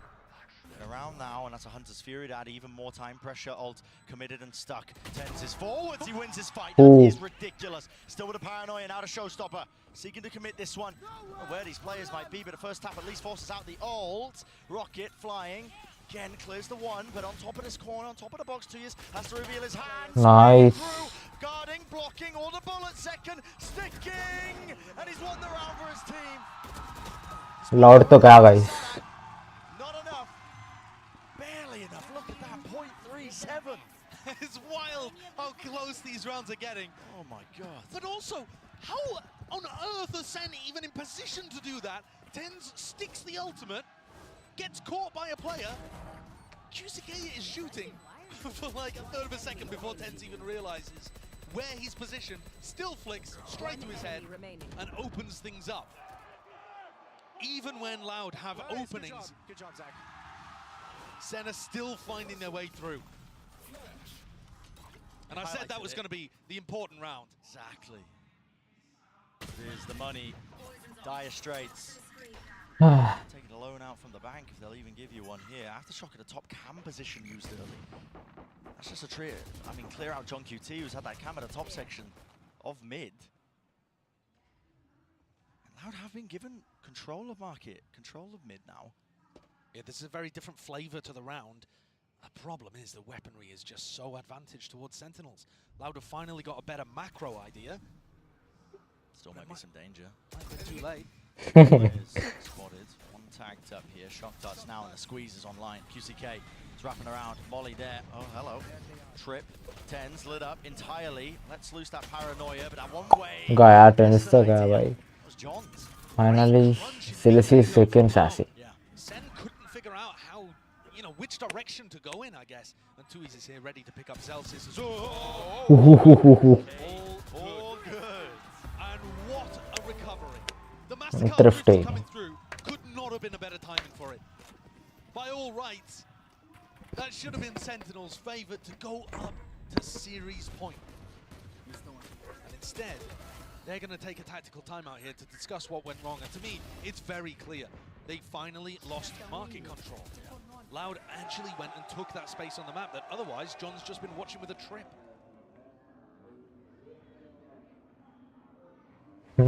Main control, the pivot from Sen. Yeah, you are right. Losing control of that one. So Sentinel's going to be using this timeout now to discuss precisely what went wrong. Potentially putting more of an emphasis onto mid. But again, Sadak, world-class caller this guy is. No slouch as well with the aiming department, at least for this map. He's going to be potentially even expecting that. There's layers to it. Yeah. I think from Loud, though, this timeout is also going to serve them. Because they've been struggling to deal with what Sen have been throwing at them. And I think it is possible that that eco round has given them a serious clue of how to adapt in the game. Sadak is normally so good at coming up with those adjustments late on in a map, late in a half, late in a series. He's not one of the guys to run out of ideas. So let's see what he's brought to the table coming out the back of this timeout. Looks like Sen want to try to take the game to them, perhaps. We can see them pinging out the mini-map over towards A. And Zekan set up for an earlier fight, something he hasn't done a ton of. We're waiting for the acknowledgement of the knife to go for a bit of a flash play to Dizzy, all combined. Dart broken. One suppressed. One player tagged there. And it was Sadak, who does sometimes play alone on the opposite side of the map. Just to make it feel like there's presence where there isn't any. Sassy gets ult online. It's a big one. Pre-firing, hoping on the shot there onto the market trip, but no dice, still remains up. So John continues to provide great info to his team. Hello. Oh, Zekan go for the repick there with the thrash. He's punished. Yeah. Zekan's been neutralized, to be honest.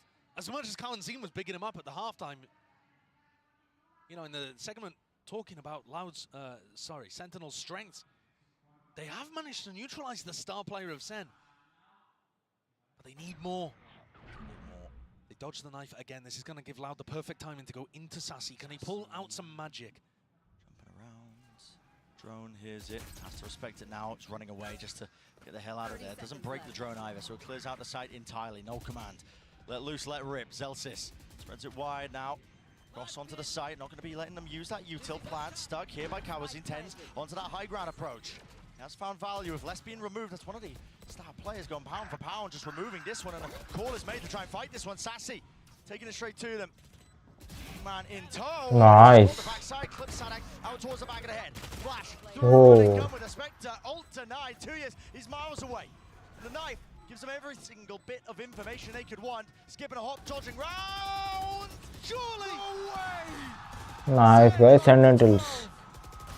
Another round where every player on Sen hits the deck and they win it anyway. I was looking at the minimap the whole time. to his positioning. He lurked his way fully through B main, walked all the way into Boba, going around the world, and he was way out of time. I believe that spray didn't catch. Yeah, it definitely looked like bullets were headed in Ten's direction. Can't believe it. But it's better to be lucky than good, and damn if Tens isn't both. And this is it, potentially. Precipice of defeat for Loud. UCK, sliver of an angle, just holding it ADS, but he does not get what he was seeking. Now running away, less. These are matters into his own hands. Yeah. Look at this deep lurk. These are the rounds where Les just decides, all right, my team's struggling to come up with an idea. I am going to make the play to win. It's deep. And goals, Celsius. Ooh, Wasn't ready Celsius. for it. Peeking it wide like that, just slowly. Les did manage to vacuum up that space now. There's going to be that re-pick. Sassy just trying to tuck himself into the corner here. Needs some help from the rest of his team. Yeah. Fury trying to collect these kills as well. They're trying to face from Spawn. Run it back there. Actually brought him down with the ult, and Sassy in this entire time somehow has stayed alive. Tucked to the corner. Got a smoke at his back to try and help him out, and everybody's going to be facing him here. Flash in his face, spraying through. Door praying. This time Loud. One's on top here. 5 alive. John. He might not be long for this world either. I think they have to save. Probably just going to save. I mean, look at the economy of Sen. It feels like Sen are in control, and yet you look, because they've died so many times while winning these rounds, they don't have an economic cushion to rely on. Yeah. So John keeping this weapon online, it does end up being really important. He's commenting the entire time. See it in the scam. Yeah, it's like a mini timeout for him, right? Exactly, yeah. To discuss what's going on. And really, the big difference that round is that Les just found an opening up through elbow. I'm not sure exactly how he's managed to find that read, that Sen had nobody playing there. Perhaps, even if people were playing there, he was happy to take the fights, just believing in himself. Does John save this? He needs to rifle. And 2 years ago, he's making a mockery of him. Jumping through, knowing he's low enough. We are going to be headed into oh my god, the final few rounds here of the match, with Loud favored to bring it to the final round, and maybe even some OT afterwards. It's crazy the adaptations that these teams are willing to make, and even if it isn't a team-based thing, these players are willing to make. Look at this gamble, Sen gambling over towards A, because that's where Les found the success previously. Sadak's already swapped it up. They're headed in the opposite direction, trying to keep it safe, keep everybody together, make sure they can trade out low ecos. Stampede there, hearing him across the floorboards. Util in the world as well, pointing into that direction, and a fast follow through from Sen. They're going to be chasing the noise cues.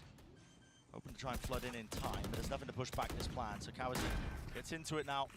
Even the ult online if he chooses to expend it, but probably not even necessary. I mean, a win here for Sen is forcing out those ults, I think. Yeah. I'll say that. They could close it out here.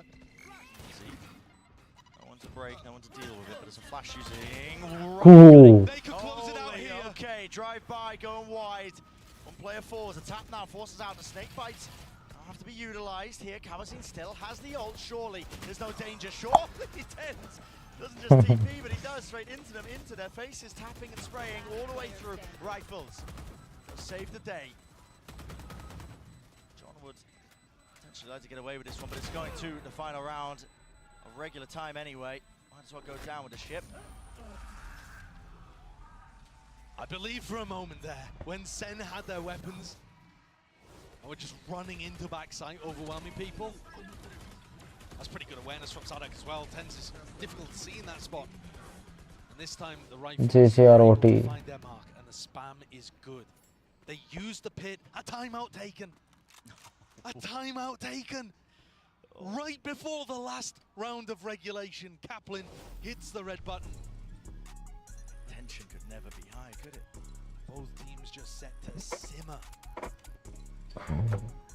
Kawanzin has a huge ultimate online, and Sentinels are wary of that. I'm not sure what kind of adjustment Kaplan wants to make towards the end of this. I would imagine that they want to use that little elbow passage that Les was able to find for them in round 22. But to be honest, a lot of the game plan has still been working here for Sen on defense side. John's been able to find so much value from this Cypher setup. you know, if you hit an unbreakable, there aren't actually that many tools with Loud's composition to be able to get through it. There's obviously the trips or the shocks or an after shock, something like that. But Loud have not been meticulous in making sure all of that is eroded away. Tui's has bought the op again. On the attack side this time. Yeah, just trying to slow it down, and why not? You have the money, you have the cash. Maybe even just anticipating some kind of adjustment from Sentinels here, but it's everything. Tossed into the mix.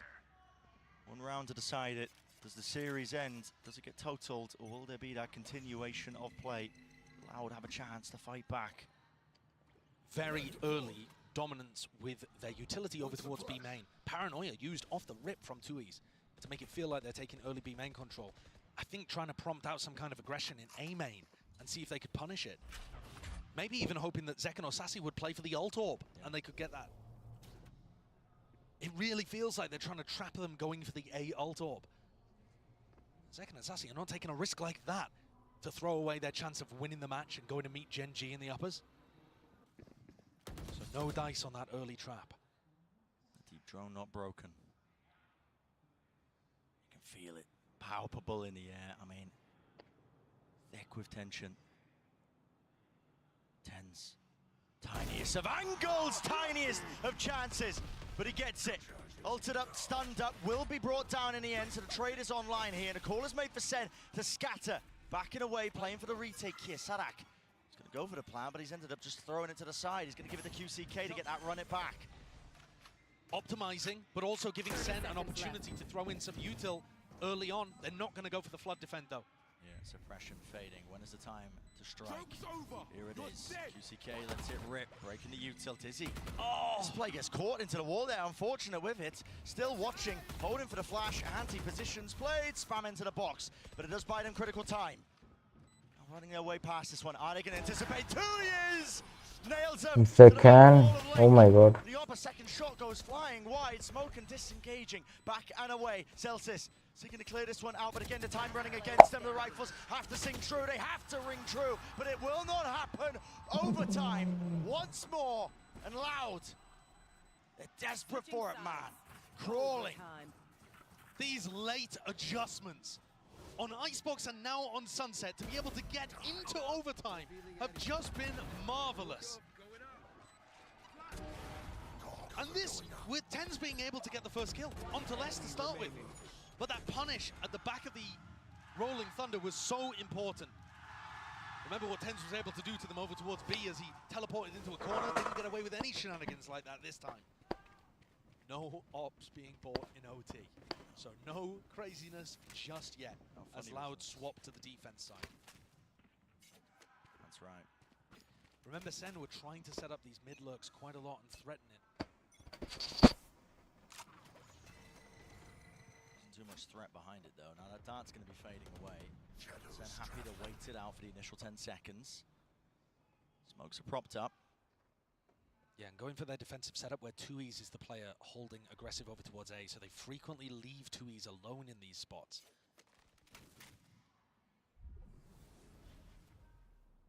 This time though, he's got backup from Kawanzin.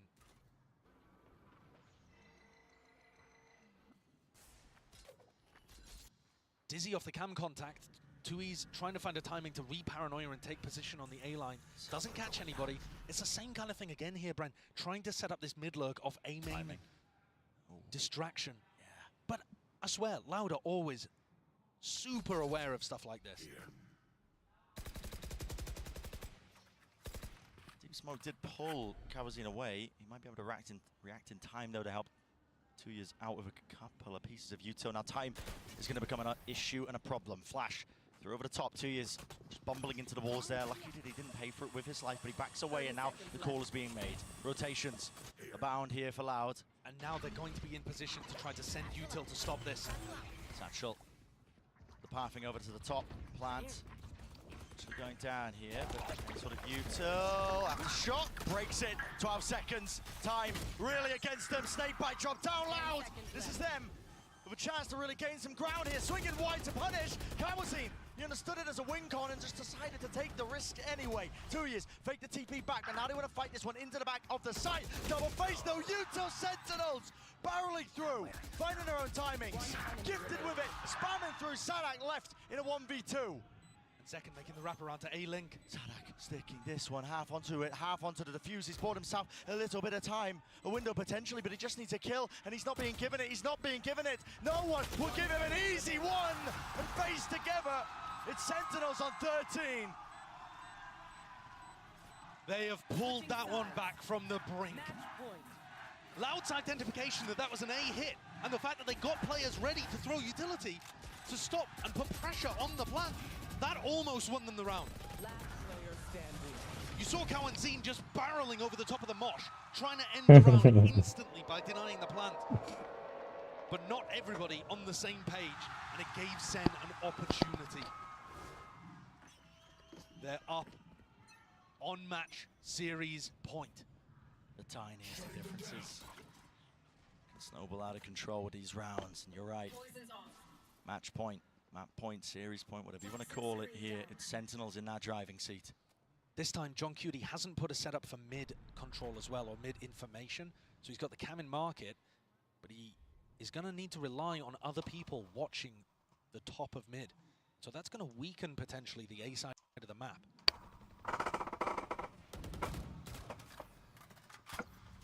So they're kind of cheating here, going for a very aggressive, strong B hold, but a weak A, playing retake A. We haven't really seen Sen in this match pull off the retake A superbly, but it does exist. Tense at this angle, man. I mean, a high-low position. You can't account for the two spots that he could be peeked from. The flash in his face was not turned in time. Doesn't make a footstep, though, so they don't know exactly where he's positioned to punish him. Moves his way out. Cam broken there from the shutdown, I believe. They're going into the heavy B setup. Into it, indeed. Potentially into the jaws of defeat. Zekken. Zekken got. Sadak removed, and now confusion. It's a frantic play from Loud. Which direction did they go into? The one-way stopping them. Ults, and the util has to be used now to clear it back through, but the spike's been dropped down, and time against them entirely. Pop flash play, watch for two to stand, and two potentially to fall. 2 years and less together now, tapping it out, but there is no chance, there is no hope. Sentinels, inevitable. Sen look incredible here. Dominating on the first map and squeezing through in overtimes to take their appointment with Gen G in the upper finals. Loud pushed them. Oh, they did. But Sen were resilient the whole way through with huge performances coming out from multiple players. Sassy's 1v3, absolutely instrumental in getting them into a winning position on this map. John called a great game the entire time and was fragging too. It's not over for Loud, of course. They are no strangers to taking the long road in tournaments like this, but Sen, for the moment, on top in this regional rivalry. On top. All the recent times, and of course, I mean, you're going to see the respect being showcased on either side. These two teams are now deeply familiar with each other. Finally, Sentinels won. To have earned their spot now. Second round of playoffs. Match up against Gen G.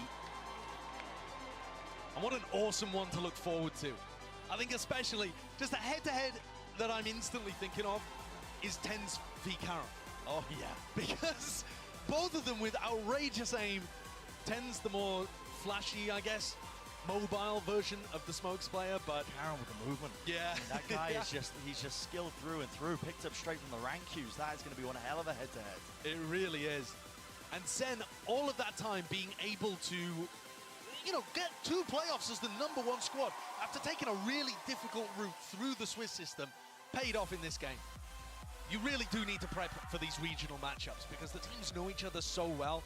And I think what we saw with them being able to capitalize on Split to such a heavy degree, and then on Sunset too, it was really working. And it was different things that were working as well. We didn't really get to see that A retake coming out with all of the flash dizzy combos. Yeah, these teams are constantly evolving their game plans. They're not going to stay stagnant like you're saying. They're constantly going to be adjusting what to look for here, but so tightly matched between both of these teams. I mean, Sen barely able to get it over the line in that OT. What an absolute world-class series as well. I thought map 1 I mean, we might have just been chalks, man. Yeah. Early finish for the day, but no, wasn't the case as well. And we're just getting the players ready for an interview down on the stage. If you're wondering why we are yapping, professional yappers, but listen, we don't like to do it for too long. But it's going to be an interview with Sassy, talking about, again, another match against his former team. And I do think we're set up for this to possibly become the preeminent rivalry of...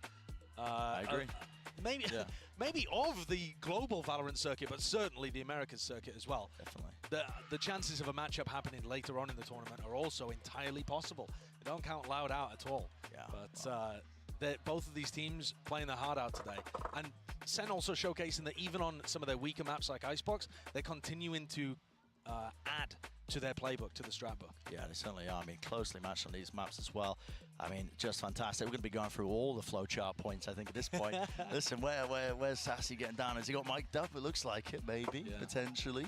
Chances. I'm interested to hear what their perspective is, though, because the Sen players are not used to necessarily being tournament favorites, especially for a guy like Sassy. He's experienced last year where it was a little miserable. Absolutely. Well, that being said, let's send it down to Dryad, who's down on the floor with the Verizon post-match interview. Dos últimos mapas muy intensos entre Sentinels y Loud. Two very last maps between Sentinels and Loud, but Sentinels takes the win. And I'm here with Sassy. I want to hear it for Sassy. I was listening to all the fans. They were cheering for you the whole time. Y para mi primera pregunta, para Sassy, quiero saber más que nada, recordando que este es un rematch de Américas, ¿cómo se sentía el poder volver a ganar este rematch y qué ha cambiado desde la final de Américas hasta ahora para seguir avanzando y mejorando y viendo la evolución que está teniendo Sentinels? Sassy, I want to ask you here, this is the rematch for Americas, the grand finals, and you still get the win once again. Tell me a little bit about the evolution, the process that has been since that grand final to now guaranteeing that top 3 for Masters. I'll be honest, this win is all about my coaches. They did a perfect job on adapting, especially on split.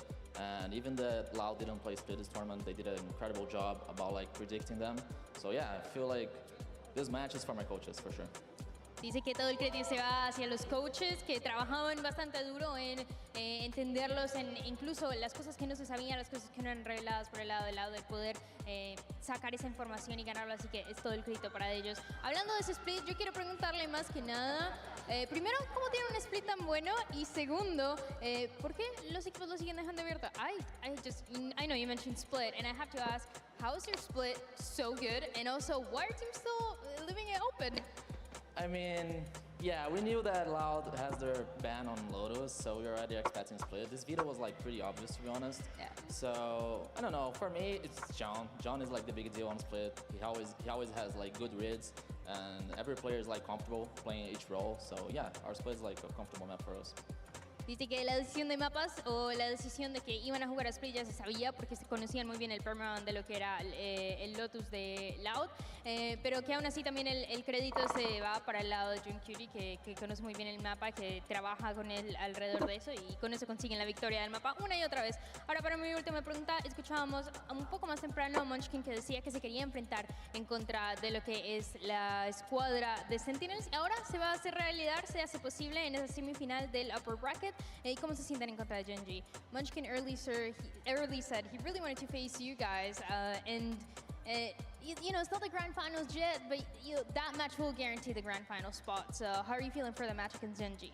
I feel the same way as Munchkin. We are pretty excited like to face Genji, honestly. And I've faced Munchkin before in Crazy Raccoons, and I know that he's in a better team right now. So yeah, we will see who gets better. I like that. Nos dice que piensa igual que Munchkin, que también está muy emocionado por lo que va a hacer esa partida en contra de Genji, que ya se ha enfrentado él en contra de Munchkin antes, pero que ahora lo ve que está en un mejor equipo, así que vamos a ver qué es lo que va a pasar. Esto es todo lo que tenga de entrevista, Sassy. Thank you so much, and I want to hear it once again for Sassy. That's amazing.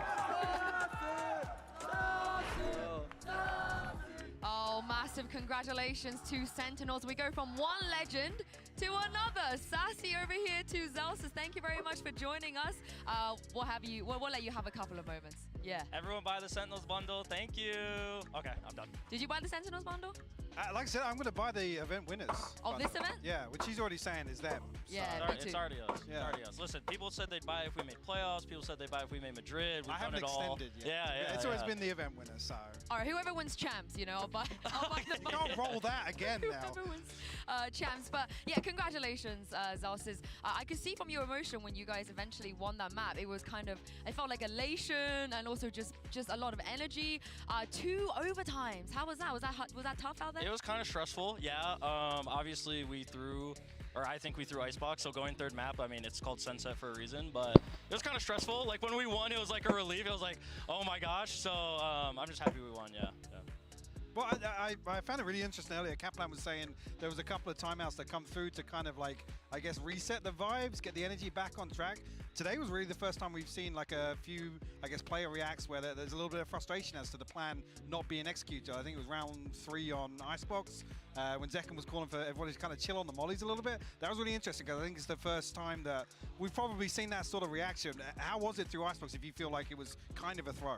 I mean, I wouldn't really say it's the map itself. I would say it's kind of like how we're going into these matches. Like, we're kind of now in like crunch time where it's like, all right, if we make a mistake, like, we're calling it out. Like, we're just nipping it right there and then, which is the frustrations or like, you know, us saying it so like eager, like you heard Zekken on the round 3. Like, we just want to make sure we don't keep making the same mistakes. So us as a team have talked and we're like, all right, if we make a mistake, someone call it out. And like, we talk, or like, and it's a match. So call it out, we move, we fix, and then we just, you know, keep communicating. That's like the biggest thing for us. Yeah, let's talk about Sassy real quick because I swear that he just turns up in every big round. Every single pivotal round that we've ever had in this series today, he's at the scene of the crime. We have a quick round to show you, I think, from Sunset. This 1v3, what was going through your mind? I figured he was going to win this. And Amin, John even said he was going to win this as well. Like, Gustavo's so clutch in these situations. He's just so calm, as you can see. Like, I mean, he's a champion for a reason, right? So, like, this is just easy for him. It's just light work. And he's very comfortable on Sunset, so I'm happy I have him on my team. So no backseating whatsoever whilst that was going down, no? I mean, we're just little things like bullets, like if we hear their footsteps and he's like dialed in on their crosser, you know, when someone's in a clutch. But, I mean, he handles himself pretty well. So. Yeah, this was played to perfection, yeah. The crowd is like, I mean, I know Josh and Bren were talking about it. It was kind of weird to hear the crowd go against Sassy. They were like chanting all the Brazilian chants at him. Oh, really? Yeah, it was a bit. It didn't feel like, it felt kind of weird, like a different kind of timeline we were in. Yeah, he's kind of a traitor. Yeah, he's kind of a traitor. I mean, you know, I'm glad to have him, but it's like having him against his own team type thing. They're lost, right? Yeah, they're lost. Yeah. I mean, speaking of traitors, me and Hypog, we're both from EMEA. I've heard some very choice words from you, Zalsis. EMEA 0 team region. Zero team region. I mean, you know, Fnatic not coming here is kind of a big deal. I mean, they ran the same strats as last year, so maybe they can fix that. But no, all seriousness, like, I mean, EMEA is really good. Like, the fact that like they had 2 like really young rookie teams come here and like show out like they did, like it could have went either way. But yeah, 0 team region, EMEA. He's not wrong. It's not wrong. He's actually just not wrong. One of those situations where we should just keep pretty quiet, to be honest. Yeah. But out of this conversation. Yeah, I think so too. Do you know who we should talk about though? The IGL of all IGLs. The fragging IGL. John today. I know you've always been really impressed with him as well. Mike, what did you think of John? I mean, today, one of the ones I want to ask back about was the post plant on Split. Like, I think probably one of the cleanest clutches we've seen at this event so far. I'm not sure if you remember the plant on B side. The 1v2, John QT, back down into main. I think we have this round, by the way. Let's just bring it up so we could show If we can roll it, I'd love to know what was going on on the comms during this. Oh, different one. He had too many. He had too many clutches. He couldn't pick him. Yeah, too many clutches. He's just too good. Look at him. Oh, that's no, my IGL. You stole his ace. Did I? Yes, you stole his ace. As I should. As I should. So, yeah. You didn't realize he was on for an ace? I want to win the round. I don't care. I've stolen his ace twice now. Twice. The one on Split, the ace pistol in Africa, and then this one. Oh, 2 out of 2. Yeah. I mean, Mike, as an IGL, coming from John especially, how do you think, I mean, I'm going to ask both of you this question because it does feel like fragging IGL meta coming into this tournament. I was it's really... gone. Yeah, but is it back now? No, wait. What were you about to say? I was going to say definitely the Backlit? IGL not fragging meta is surely gone because I think John Keith is definitely an example. Changing. Yeah, that's what I was going to ask. I mean, as well, there's maybe an extension to that question. All five of you seem to be able to deliver in individual scenarios. Is there ever, situations where somebody's really stepping up and kind of chomping at the bit to be that person to make the standout play, or is it kind of just a respect amongst all of you? Like play, right? Not calls? No, play? Both to be honest. Amin is he's our early round caller always. He says what we do early unless someone has a really clear cut idea, they're saying something on the map or something, but he really calls the early round and he gets final say, and I think we all respect that. But everyone kind of chips in here and there mid round, they do a lot of their own calling and stuff like that. But I mean, yeah, I would say he's definitely one of the best IGLs I've played with, individually, calling wise, everything. He's very calm. He puts in a lot of work, a lot of time. So yeah, I mean, I'm pretty happy with him. His aim is crisp. Yeah, I mean, he's looking crisp. absolutely insane this event. Yeah. Speaking of something absolutely insane, you told us about buying the Sentinels bundle. You've been pushing this out there, but I kind of wanted to base this off of the actual classic. Does the skin give you the buff? Because if you take a look at this leaderboard, I'm sorry to report to you, Zell says, when it comes to classics kills at this event, you're not number one. Those are rookie numbers, man. Yeah, Those are rookie numbers. I was number one kickoff, and look, PRX is about to be eliminated. So 14's all he gets, right? Yeah, so 14, he's gonna be stuck at that, and I'm gonna win the event. So I'm going all the way. Oh wow! Do we then combine you and 10s? Is that how it works? Or That is how it works. Yeah. Okay, so it's That not is like how it if you works. get number one, we buy it. No, I have to. I don't know about that one. I have to be number one. Yeah. I'm the Send Bundle guy. I'm the Send Bundle guy. We have to be number one. You got to stack that commission. Yeah. Stop buying ghosts and stuff. Just rock the Always the pistol. classic. Always rock the classic pistol. Yeah. and see what happens. And speaking of the next matchup, because it sounds like you think Loud are going to beat Paper X. Is that correct? I do think Loud will beat Paper X. Yeah. I think Paper X are still kind of I respect them because they stick to their playstyle, they do their thing, but I think it only gets you so far. And I think Moniet's doing great player, I'm sure great guy, whatever, but I think they're missing Jing for sure. Yeah, and just to add on to that, I think the hot topic we've certainly seen particularly the last week or so, is kind of what's the next step, what's the next kind of identity change for Paper X. Do you think that is enough of it? Because previously they've always just fallen back on when they can frag and they go forward, kind of death balling sort of gameplay, they can succeed at international events. Do you think it's different this time around? Do you think there's, I don't want to say that much of a drop-off, but do you think there is that much of a gap in terms of the Paper X we're seeing here in Madrid? I think they could definitely clean up. I like how they play. I think it's very Valorant-y. I think it's very good. They're very skilled players, but I think they could have someone be like, all right, guys, we have the advantage. Let's maybe wait a little bit instead of all right, we have the advantage. I'm going to go peek 3 people because I want to. It's I think they could definitely play a little smarter. But only time will tell if they either make a change or want to change how they play, because they're all based off all vibes, right? So it'll only see if they do it. Let's talk about your next match, because last year it felt like all you did was play against Pacific teams when you came to Locky, and you faced Paper X and DRX, I believe. Now you got to go against Gen G, and I heard that you were really looking forward to meeting Texture. You said a lot of nice things about how he's performing well. How do you think he's going to do, and also how do you think he's going to do up against Zekken? I'm a big Texture fan. I watched them play their tournament kickoff qualifiers or whatever, and I'm a big Texture fan. I think that whole team is really good. But I mean, these are the big leagues, and they're all rookies here. So I mean, Zekken, Texture. Yeah, I don't really know what to say. Texture's really good. He's really good. I think it'll come down to prep and team play, which I think both of us have really good team play, really good prep. So I think it'll be a really close series. Yeah. Okay, I guess the follow-up to this head-to-head would be the Karen versus Tens discussion. Ooh. Give me some insight on that. I mean, thoughts? King Tens, yeah, he's gonna show Karen what it means to play smokes at a big tournament. So I mean. To be fair, in Karen's own words, when Tens won Masters, he also was not playing Valorant yet. Fair point.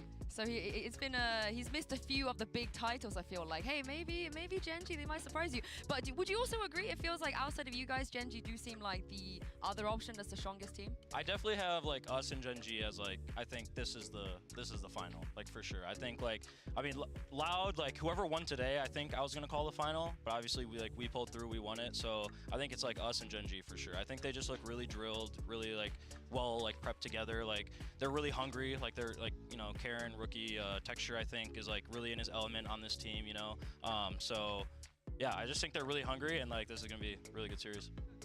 You agree? I do agree, yeah. I think Gen.G have looked in fantastic form. I'm not sure, obviously, with the Loud Gen.G rematch, whether or not it's going to be enough of a bounce back from Loud. I think today, I don't know if you would agree with this, but it felt like more like facing off versus a familiar opponent, which is why map 2 and 3 were so closely contested, even with coming out with map 1 and having a dominated, well, very one-sided performance. I'm not sure if Loud have got what it takes to bounce back and beat Gen.G again. This is the thing though, like, were they down? You can never count them out. That's the thing. They have an asterisk next to the name every single time. I mean, we're gonna find out tomorrow. But before I let you guys go, HUUUUUUU, you actually had a question from like. We're still running this. Yeah, like a week ago, you asked the question for our next guest. So this is the question from HUUUUUUU, which feels weird that I'm asking him the question that you had, but. As if I'm not here. Go. Yeah, you're not here. You're not there here. you go. What's been your favorite moment of this tournament from an individual? Like an individual pop-off, an individual play. What's been your favorite? I would have to say my favorite is probably our first match, just because like it's been so long since I've played like international, like add-in Masters, I guess I'll call it, and then like doing it against Heretics, it just like felt really nice to pull like a really good win. And like we had a really rough travel coming here, so it was like to get that first win, and like that was probably like my highlight, because I'm like, oh my god, we did it, like, you know, so that was probably my highlight. Yeah. What's great is you didn't notice the lower third there, and it was like, why did you pick Forsaken? Yeah. But I love the fact that you just breezed right past it. Like, I'm not even paying that any attention. Yeah. I've just said PaperX going to lose the next, so no credit to Forsaken. Actually, this is a good time. I respect it. This is a good time because tomorrow, after the second game, we're going to have another guest here. We don't know who it is. It's going to be a player from the winning team. So you have an opportunity now to look into the camera and instigate a little bit. Ask them any question you want. No restrictions. Go for it. Forsaken? Anyone. Well, it's gonna. We don't know who it's gonna be, so it's gonna be a player from a winning team tomorrow. Okay, well I have to go with Forsaken then, because I just think, like, I want to play him. He's like quote unquote the best flexible player in the world right now. Like I kind of want that title, you know. So I want to play Forsaken. He's obviously really good, really nice guy. But I don't think you understood my question. No, probably not. That was on me. That was on me. All right, I'm gonna condense it. I'm gonna condense it. I think it's time to sleep. Yeah. I'm gonna take 2 condenses. So we have another post show tomorrow. We're gonna invite another player. We don't know who it is yet. Whoever wins is gonna come back on the desk and they're gonna answer a question. So we would like you to ask them a question. Oh. So you saw PaperX were gonna lose tomorrow's series, so. Yeah. Yeah. So I mean, we might have. You're guys are stressing me out. This is more stressful than the match. This is more like I'm trying to think of it. So I'm asking a question. Okay. Yes. Any question in the world. Feel free to instigate. I got nothing. I don't know. I want to ask something like how does it feel to play with a lesser raise than Jing? Wow, okay. I like it, a little bit spicy now. Oh, that's very very spicy. But we're going to take a look at the schedule quickly before we close everything off, because Gen.G will be taking on Sentinels in that upper bracket. And then in the elimination game, Mike, we have PaperX versus Loud. Are you in agreement with us as you think Loud are winning that and Sentinels maybe winning the upper bracket as well? Yeah, I tend to agree with that. Again, we kind of beat this point to death earlier on. I'm not seeing it from PaperX this time around, and whether or not tomorrow we then see. Okay, guys, see you soon. I don't think they pass Loud. I just hope that PaperX wins so they could come on the desk and answer that question. My question. Now, actually, yeah, I'm all in on PaperX. I'm all in on PaperX. Yeah, me too. Yeah, it's not like I'm ever not all in on PaperX. Well, thank you very much, HUUUUUUU, for joining me today. Thank you very much, Azels, as well. Have a good rest, and we'll see you back here tomorrow in that upper bracket. Thank you to you guys at home for.